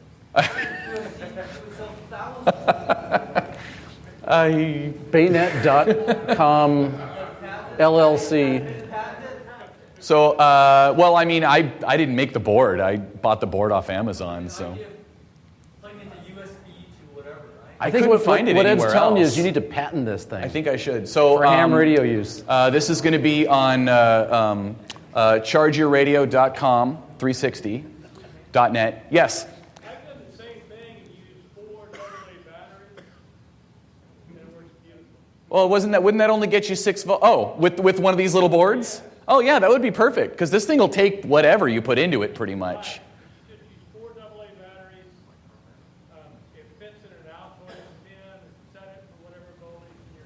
Yeah, that's a great idea. So what he was saying, if everybody couldn't hear, is he uses 4 AA batteries, which is especially great in an MCOM situation where maybe you're working with what is it, FEMA or Red Cross or whatever, and they have this giant, huge action packer full of AA's, right, George? So, yeah, that's a great idea. Can you fully charge an HT with 4 AA's? I haven't tried that yet, but I bet you can. I'd be interested to see if that works. All right, guys, thank you again very much. I really appreciate it. For the last presentation of the day, we had Jeremy, KF7IJZ, our very own co-host here on the Workbench, talking about SLA batteries and lithium iron phosphate LiFePO4 batteries for use in the shack. First of all, I want to thank you guys for allowing me to come virtually and present to you. This is an exciting opportunity for me. And a couple of ground rules. Number one, here in the Midwest, it is about 7 o'clock. So while we're going to cover exciting battery technologies, you guys might even hear a live pizza delivery for my family, if you're lucky. So as amateurs, in the earliest days of amateur radio, there was a desire to get out and operate portably. Does anybody in the room know the year of the first field day? 33. 33 was the year. And I was there. I want to point that out. Yes. Back when call signs A, B, and C got together, it was an exciting time. But we, as amateurs, have always had a desire to operate portably. I mean, that's a long-standing part of our history. And when I became a ham in 2009, I was licensed at the Puyallup Ham Fest in Puyallup, Washington. But I had to focus on operating portably for HF because I lived in an apartment and I lived in housing that was antenna restricted. And of course, like a lot of people, I started with an FT817, and that was pretty good to do some QRP work. But then as time went on, I wanted to get more and more larger stations out there. And so, I had generators. In fact, I bought a generator to survive a hurricane while I lived in the DC metro area. And it was pretty cool to be able to go out and operate, but it was a pain to lug around gas and having to deal with the fumes and extension cords and everything. And I knew there was a better way. And because of a relationship that I had with the folks at Goal Zero, where I had basically said, hey, you have an LED light bulb that can block out everything from the top part of the broadcast FM band all the way into the 150 megahertz. If I'm a quarter mile away from my apartment, you guys should look into fixing that. They started sending me equipment to do some very lo-fi, RF compliance type testing and whatnot. And I accumulated quite a bit of their solar panels. As you see down here, do you guys see my presentation? I should have checked on that. Okay. As you can see down here in the bottom right-hand corner, that is a 120-watt solar array from Goal Zero made of 4 30-watt panels. But this was from my field day in 2012 with the Alexandria Radio Club, W4HFH. My entire 100-watt station was 100% solar and battery for the duration of field day. My relationship continued with other folks in the industry, and folks at PowerFilm reached out to me and they said, hey, we want to send you some big panels. And I said, sure. In the picture on the left, you'll see my field day setup from 2014 with some friends of mine, where I have 220-watt panels folded out there, and we were able to run one 100-watt station as well as a 25-watt digital station. And that's been pretty cool. So this has kind of been in my lifeblood because I've had to solve problems.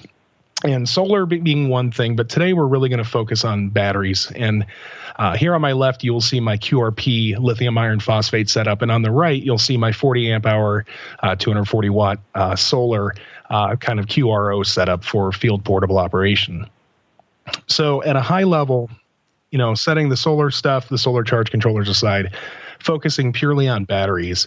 At a high level, we all know batteries are rated in amp hours. Amp hours are generally the quote-unquote 20-hour rate. And then what that means is that 100% depth of discharge has been achieved after 20 hours of charging. And so if you take an amp hour rating of a battery divided by 20, you will know what the discharge rate was for the rating of that battery. There is something at play called the Pukert effect, which I've never gotten confirmation that I pronounced that correctly, but we'll go with it. And basically, this was observing that generally as discharge currents increase, usable capacity of battery decreases, specifically in lead-acid batteries, and lithium batteries don't suffer from that as much, but it just basically is a coefficient that ties the two together. And then as hams, when we look at common chemistries that are available, we're going to be looking at lead acid or lithium, be that traditional LiPo or Li-ion, LifePo, et cetera. But those are the two prevailing and commonly available and relatively safe technologies that are out there. So as we look further at comparing AGM batteries or absorbed glass mat, which is pretty much the standard sealed lead acid battery that folks are going to be able to source fairly easily, and then comparing it with lithium iron phosphate, which I specifically chose because I really cared about safety. I have seen friends who were RC flight enthusiasts what happens when you have a battery catastrophically fail, and all of my research pointed that lithium iron phosphate were a lot more stable. You can puncture them and they'll release gases that aren't very friendly, but they're not going to explode, which is pretty helpful.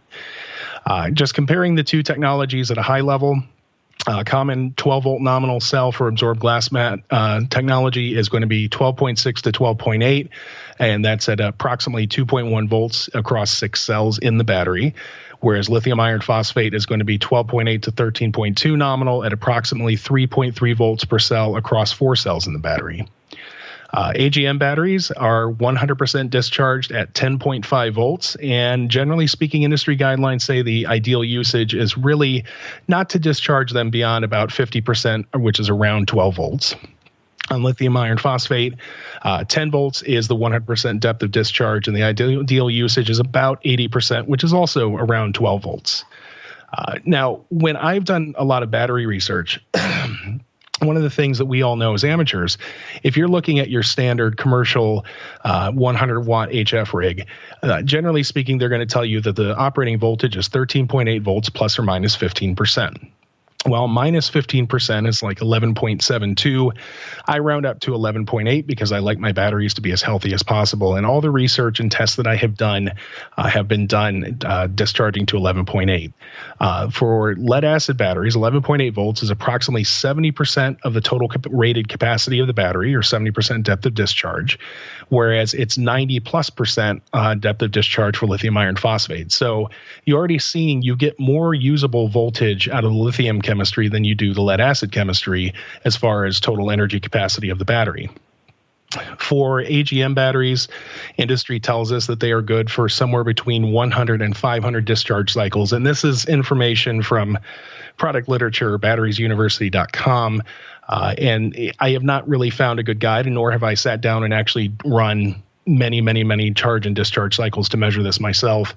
But as a general guideline, it's really valuable because it shows you that there is an order of magnitude difference with lithium chemistry batteries, which are good for 1,000 to 2,000 discharge cycles.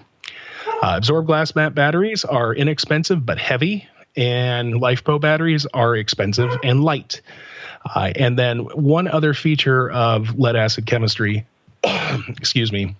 is, again, going back to the Pukert effect, the higher the discharge current that happens, the lower my overall capacity. But while it is discharging, you will see a linear reduction of voltage across the life of the battery. This is why for absorbed glass mat batteries, its voltage is a very good predictor of depth of discharge and capacity. On the lithium iron phosphate front, capacity very much is not really affected by discharge current nearly as much as lead acid batteries are. And you will see here in a moment with my graphs that the discharge curve is pretty much flat, and then it falls off like a cliff at the end.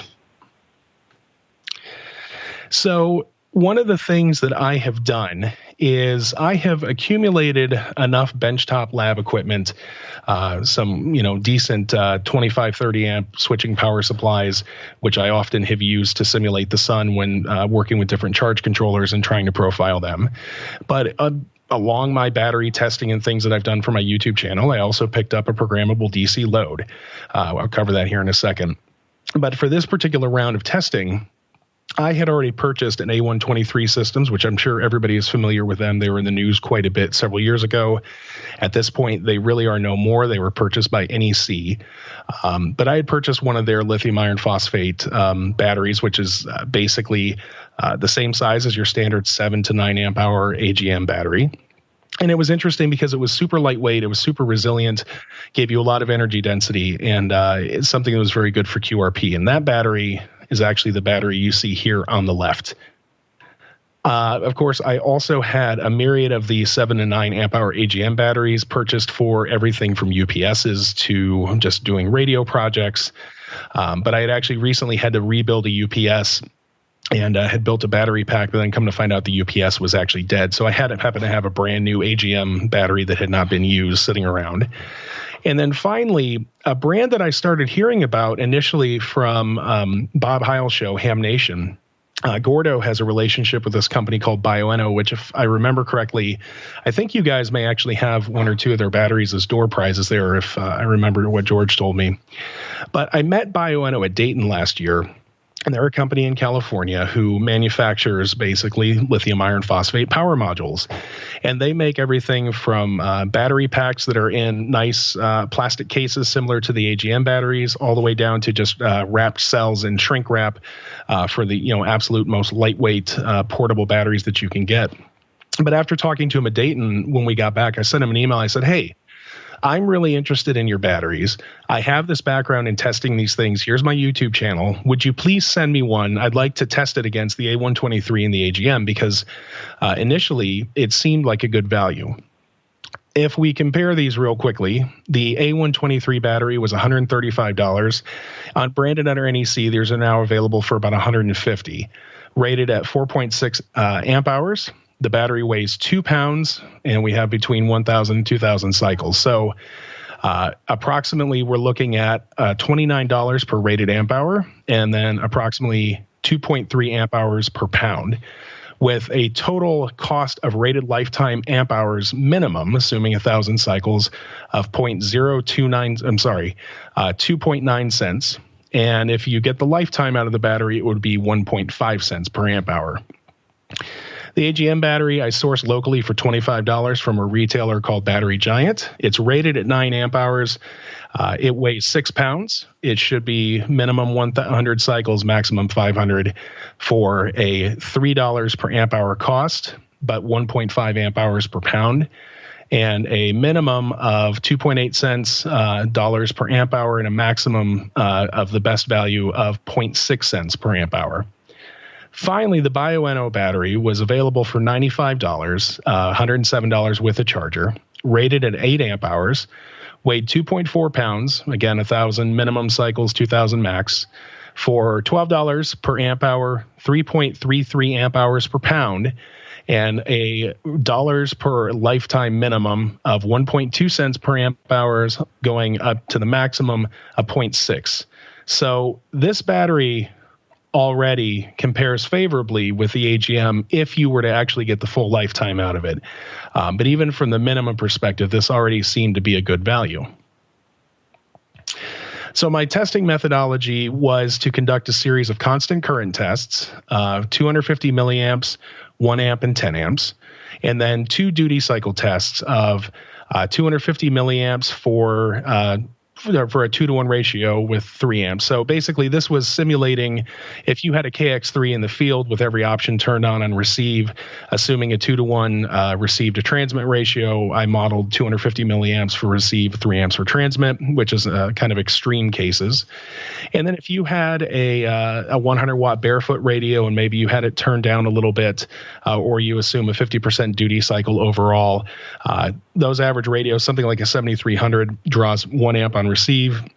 And if we assume 10 amps on transmit, again, I did a 2-to-1 ratio to simulate, like, what am I actually going to be able to use these batteries for in the field? These batteries were tested and taken directly off the charger, which I actually got criticized for quite a bit on YouTube from somebody who actually does this kind of stuff professionally, because they were talking about saturation voltage and not letting the battery rest, and they were criticizing me for not making sure that I was actually keeping the temperature in my basement, constant across tests. And I was like, guys, we're hams, we're amateurs, right? So these batteries, when they were tested, were taken directly off of their charger and stuck directly into the test apparatus, which to me is the same thing as if you had a solar charge controller and you were using them as they were being charged. Every battery was discharged to 11.8 volts measured at the programmable DC load. Again, as I explained, that value was chosen because that's the negative 15% off of 13.8 volts. And then finally, the device I used is a Menuo M9712 programmable DC load, which is capable of doing 0 to 150 volts and a maximum of 300 watts. This thing is an awesome value, but it is a perfect knockoff of the previous generation of BK Precision programmable digital DC loads. So I have a lot of graphs and charts, which I know are the most exciting things ever. So I hope you guys may have just paid for your seats, but you're only going to use the edge.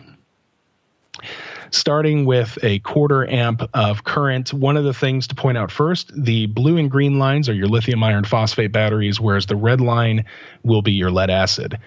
Initially, you see, as I mentioned, that you have a pretty linear discharge cycle under a constant current. And this is why voltage is actually a very good predictor of the state of charge for a lead acid battery, because I can look at what voltage is at and understand roughly what the state of discharge is. When you see the flatness of the lithium batteries, however, you clearly see that voltage is not necessarily a good predictor of state of charge for that battery. And then, of course, here's the cliff I mentioned where these things just absolutely fall off at the end. So for the overall results, and I won't read through all of these slides, but just to give you an example of the actual data that's available for each of these, I measured total amp hours. So the A123 battery is 4.8, it's rated at 4.6, so that's 104% of its rating. At 250 milliamps constant current, I got 19 hours and 15 minutes, which means you could run your KX3 plugged in one of these batteries for 19 hours and 15 minutes. That's pretty good. I also did the dollar per measured amp hours and the amp hours per measured pound. The AGM battery, which remember was rated at 9 amp hours, only gave 5.384. And what's interesting about this is that if we take 9 and round it up to 10 and divide it by 20, as we mentioned earlier, because it's the 20-hour rate, that says that battery should have been profiled at a 1/2 of an amp of continuous discharge. And obviously, this is way, way, way under the rating, and I am well under 1/2 an amp for the discharge. But with this battery, I did get 21 hours and 33 minutes of runtime, which isn't bad at all, which, again, if your KX3 were just in receive, that's how long you would get. And then finally, the BioNO battery rated at 8 amp hours gave us 7.734 for 97% of its rating and a total runtime of 30 hours, 48 minutes. And I have highlighted in green here the winner in each of these categories, and you will actually see this is a very consistent theme. Total runtime, the BioNO battery wins every time. The dollars per amp hour as far as the initial spend and the rating, the lead acid battery is going to win every time. But amp hours per pound or energy density, the BioNO is going to be the winner every time. Moving on to the 1 amp. Again, this graph looks very familiar. We still have the discharge curves for the 2 lithium batteries and the linear discharge curve of the lead acid battery. And for a 1 amp constant current, the A123 battery would give us 4 hours and 46 minutes. The AGM battery would give us 4 hours and 36 minutes, and the BioNO would give us 7 hours and 42 minutes of receive with something like an IC 7300, a Yaesu FT857 or 897. Curiously, more modern radios like the 991, they have a rated just receive draw of almost 2 amps. I haven't actually had my hands on one to measure what the actual is, but that's actually kind of surprising that the receive standby current is so high. But overall, again, we see BioNO is showing the best value or the winner in runtime. AGM is the best value for rated amp hours, and the energy density is the BioNO battery. Moving on to a 10 amp constant current, which this would be like if you set your radio on about 50 watts and just put a brick down on your key and let it go. We're going to see a runtime of 27 minutes from the A123 battery, 12 minutes from the AGM battery, which again, as we pointed out, as the current increases, the rated amp hours or capacity significantly decreases, here in this case 23%. And then the BioNO battery coming in at 44 minutes and 12 seconds. Then when we get into the duty cycle tests, these, of course, start to look like bands because the peaks in these bands are going to be the simulated receive or the lower current, and the dips in them are going to be the simulated transmit power. The A123 for this is what I would consider just a general running, again, 2-to-1 receive to transmit for something like a KX3. You're going to get about 4 hours of runtime. And this is for those of you who are backpackers or QRPers. I mean, this is the real expectation of the worst case scenario. Like the worst you're going to do with one of the A123 batteries is going to be about 4 hours. And that's pretty good for an outing. The AGM battery is going to give you approximately 3.5 hours, again, in that real world operating cycle. And the Bioenno battery is going to give you 6 hours and 34 minutes, which is quite a bit more, 50% more than these guys here. So again, a very good value. If we look at the 1 amp, 10 amp, again, simulating something like an IC7300, doing, a 2-to-1 receive to transmit and transmitting at a slightly reduced power. The A123 gives us 1 hour and 10 minutes of runtime. The AGM battery gives us 37 minutes of runtime, and the Bioenno gives us 1 hour and 51 minutes of runtime. So, conclusions of this, and again, I understand a lot of this is data-driven, and I will make the link to this presentation available, and if you want, in 4:3 aspect ratio or 16:9, because I did both, because I didn't know what I was projecting on. I also have a video that I have done on YouTube, which kind of, shows what the test setup looks like and goes into these a little bit more. But I mean, for portable operations, lithium iron phosphate is a superior technology. And if we go back to look at what the actual cost over the lifetime of the battery is, it ends up being equal to and better than the total cost of ownership for an AGM battery. I had done this same level of testing with the A123 batteries a few years ago, and for the price of the battery to the amp hour ratio, it just could not beat lead acid batteries in value of total energy delivered, for cost. So again, I will give a plug for the Ham Radio 360 Workbench that George and I are both co-host for, specifically the Workbench.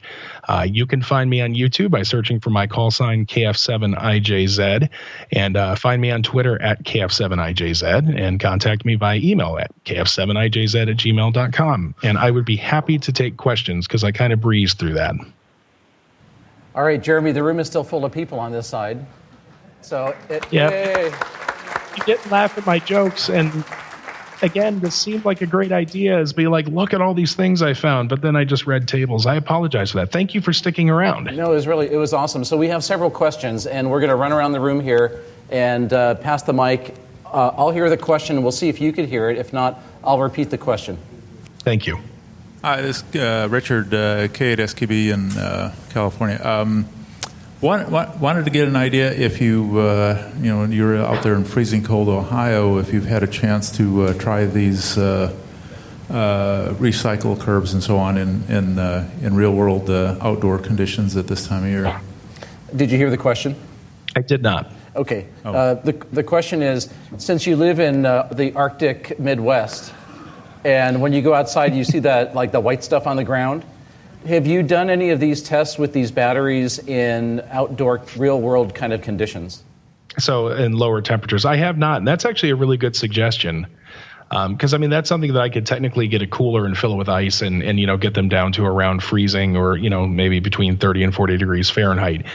So no, I have not. I will add that to my backlog. Thank you for the suggestion. Remind me when I do the quiz. Question number 2 is along the same line. Temperature that you performed these observations under, do you have that recorded? The question is, did you record the temperature that you made these measurements under? So effectively, the average temperature in my basement at the time, the weeks that I was doing this, was ranging between 68 degrees Fahrenheit and 75 degrees Fahrenheit. So no, I was not trying to control temperature during that time. My question is, AGM batteries can be float charged between uses while you're waiting for the emergency. Have you found a float charger for the LiFePro 4 batteries, or what is the solution that you've used? So the question is, with an AGM battery, if you're not using it constantly, you can leave it on a float charger so that when you need it, you can grab the battery and use it. With a LiFePro 4 battery, is there an equivalent long-term float charge kind of state you can put, charger you can put on the battery? So In understanding the charge characteristics of lithium iron phosphate batteries, the literature that I've seen generally recommends that you do not leave it constantly charging. Specifically with the BioNO and the A123 modules that I have, both of them will tell you get to your total charge, which of course at the end of a lithium battery, you have moved from a constant current charging algorithm to constant voltage. But generally they say take them off the charger after 2 hours. Now, one of the things is that you will generally hear lithium batteries, be traditional lithium ion, lithium polymer, et cetera. They will tell you that if you're going to store them for long times, discharge them to about 50% depth of discharge. One of the advantages of lithium iron phosphate is that they don't really suffer any ill effects by being kept at full charge, or at least not as badly as the other traditional lithium chemistries do. So in my particular case, George had referenced like a power module that I had kind of pieced together, and he built. George actually built one. I still haven't built mine. Mine's all still slideware. But it's a 40 amp hour, basically 4 prismatic cells, bolted together. And I have left the thing fully charged and actually just pulled out right before this and ran it through a cycle test, and it was still giving me 38 amp hours of usage. So they're a little bit safer to keep stored fully charged versus something like an AGM. So the self-discharge rate on an AGM battery is probably higher than a LifePo. So even if you're not going to float charge the LifePo, it's probably reasonable to leave it just fully charged and leave it as is. Maybe check it every 6 months, just to make sure it's up to scratch. And I just don't know what'll happen if you end up leaving the thing on a lithium charger for a long period of time. I mean, Dave Jones from the EEV blog has a video where he was, demonstrating, hey, you can charge a lithium battery using, a bench power supply. And even when it had hit the right voltage level, there was still a minuscule amount of current constantly going into the battery. All right. Any more questions? Yes, I have one. We still have a few more questions here. Okay, my question was a thermal one. Let's say you're using these at pretty good rate, 10 amp, whatever, discharge and recharge. Can you put these things pretty close together thermally and not have any problems with either charging or discharging? So you can put several of them together. Or do you have to have cooling around them, or are there any thermal challenges? Thank you. The question is, if you have multiple batteries and you're going to be charging and discharging them, like in a battery bank with multiple batteries, are there any considerations for the space for cooling around the batteries while you're charging them or discharging them? So generally speaking, I would say probably not. The one caveat to that is these batteries will generally come with a rating as far as a C rating or a current multiplier for charging rate and discharge rate. So for instance, actually I can't quote because I don't remember what the maximum discharge rate is. But I will tell you this, that for we as hams, what we're using them for to run radios, you're not coming anywhere near the maximum discharge. And I have not personally seen significant heating effects by using these for standard battery things. So in my particular case, where I do have a Pelican vertical case with the foam actually surrounding one of the 40 amp hour prismatic pack that I mentioned earlier, I have been curious about that because when I was using it in the summer, I've got 2 radios coming off it. How much heat was it generating? And it was one of those things where it wasn't really getting warm to the touch, meaning I'm not stressing the battery anywhere near its limits. If you're going to be charging at the maximum ratings or discharging at the maximum ratings, then yes, it would probably make sense to make sure that you have at least airflow, if not some form of cooling as appropriate. All right. Any more questions? Yes. David? Okay. Is this working? Good. This may be another topic for more research. And the heading is sort of lifetime in terms of calendar time. If you build up one of these battery packs and you go for one ham outing a week, one ham outing a month, 1 weekend a month, so that's going to be 10, 12 times a year. By the time it'll be 10 years by the time you even get the 100 cycles out of a lead battery. I don't think a lead battery is probably going to last 10 calendar years. So can you comment on that one, or is that all more research? So the question was, in typical ham hobby kind of time, I would say, if you use your battery pack let's say once a month in an outing, so maybe it's a dozen times a year, and you look at the useful life expectancy of the battery, is there any, I guess the question is, are there any considerations around that? Because when you quote things like total cost of ownership, that sort of presumes you're going to go through the whole life of the battery, whereas we may never really scratch the surface of the actual capacity in terms of recharge cycles over the life of the battery. So in what I have run across, I know that AGM batteries specifically, which are meant for really infrequent use, not super deep discharge, and when they are deep discharge, not to be happening very often. Those batteries were designed to actually give a service life of up to 10 years, and there are instances where that has been seen. On the lithium iron phosphate side, honestly, I don't have enough data to really answer that, and it's a good question simply because I basically have found three camps of users of people, just common everyday people who use these. Number one are folks who are building electric vehicles. Well, if you're building an electric vehicle out of these big banks of prismatic cells, you are reaching, discharge and charge, limits. You're really putting these things under high usage. The second group are folks like us or other hobbyists like RC flyers, et cetera. And again, you're right. They're going to be folks who are going out and doing this on the weekend. It's one of those things where you may very well lose the battery before you could ever get to its actual operational capacity. And the last one are people who are using them as like motor and power sports starting batteries. So they're just using it for starting their vehicle or whatnot, just like you do a car battery, and they're also not getting to that lifetime. I don't know that anything that I can have to offer on this topic, it would be anecdotal anyway. I do have a pro tip, though, since I mentioned the power sports batteries. The parent company of battery tender, Deltran, I think it's Deltran, and several other companies out there are selling lithium iron phosphate starting batteries.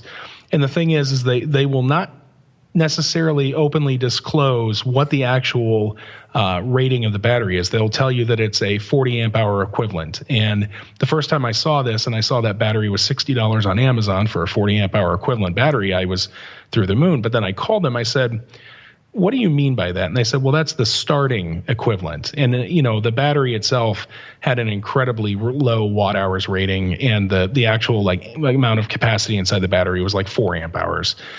So if you are looking at lithium iron phosphate packs from power sports companies, do be advised that you're not going to get the rated amp hours from a deep discharge perspective. That's just generally a sizing equivalent for starting purposes. Look for the watt hours rating to understand what the battery actually holds.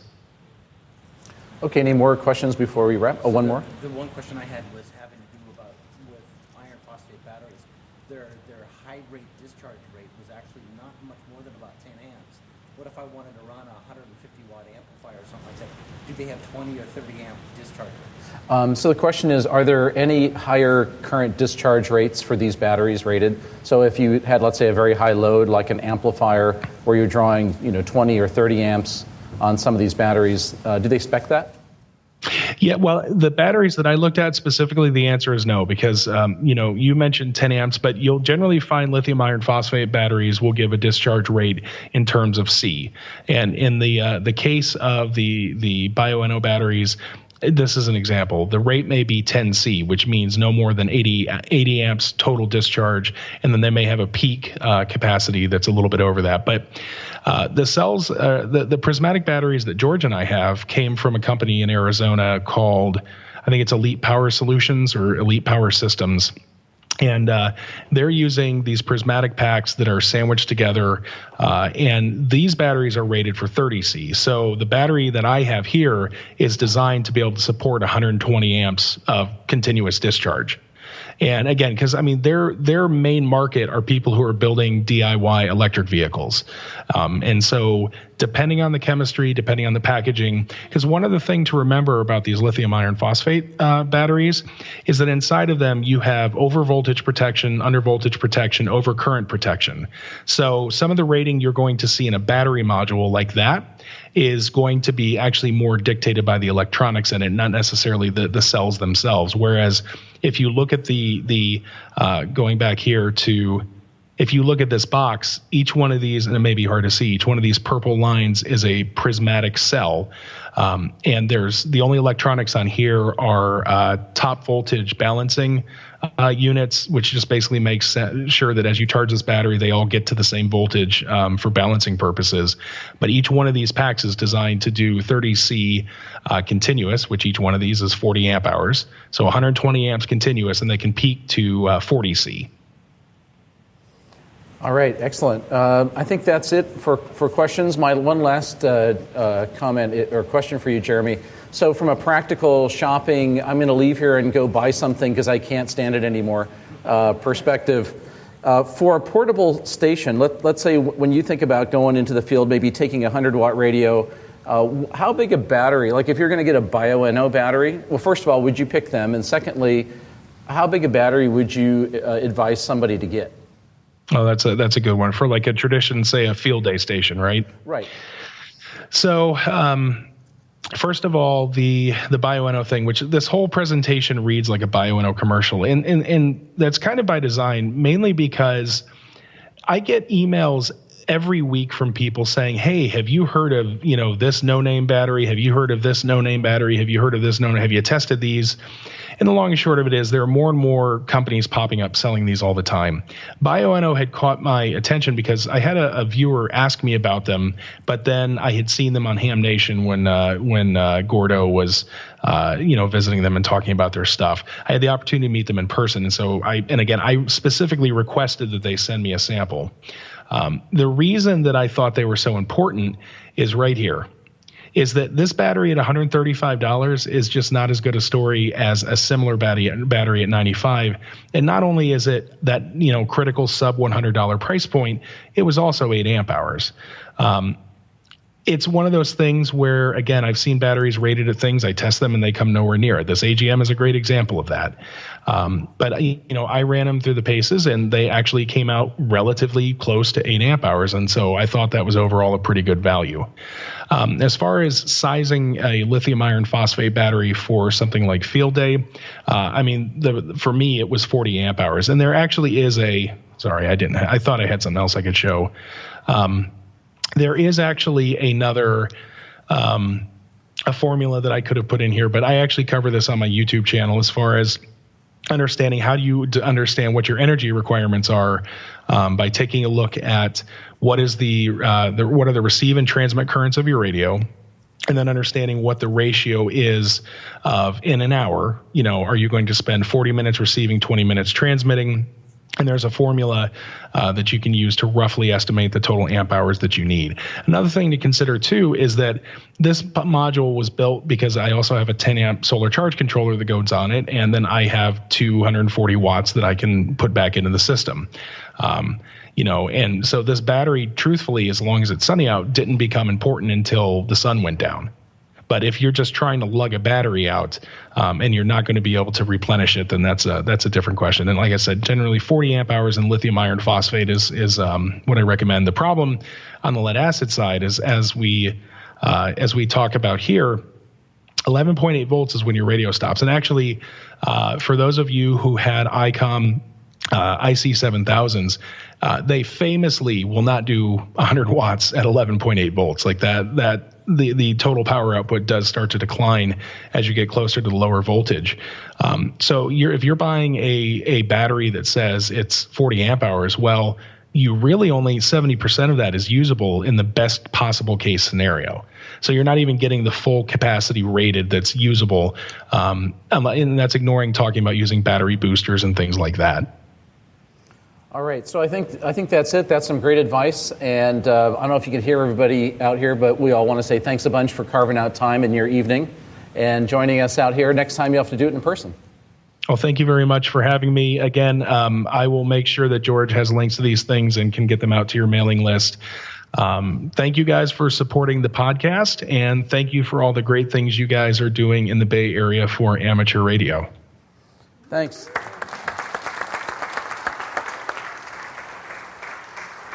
Hey, thanks a lot for listening to the show. We hope you really enjoyed these 5 presentations. Once again, if you want to get the PDF files of these presentation materials, go to our club website at www.bay-net.org, click on the articles button, and download any of the PDFs from today's show. We hope you really enjoyed it, and we'll look forward to seeing you next week on Ham Radio 360 and the week after that on the Workbench. 73s.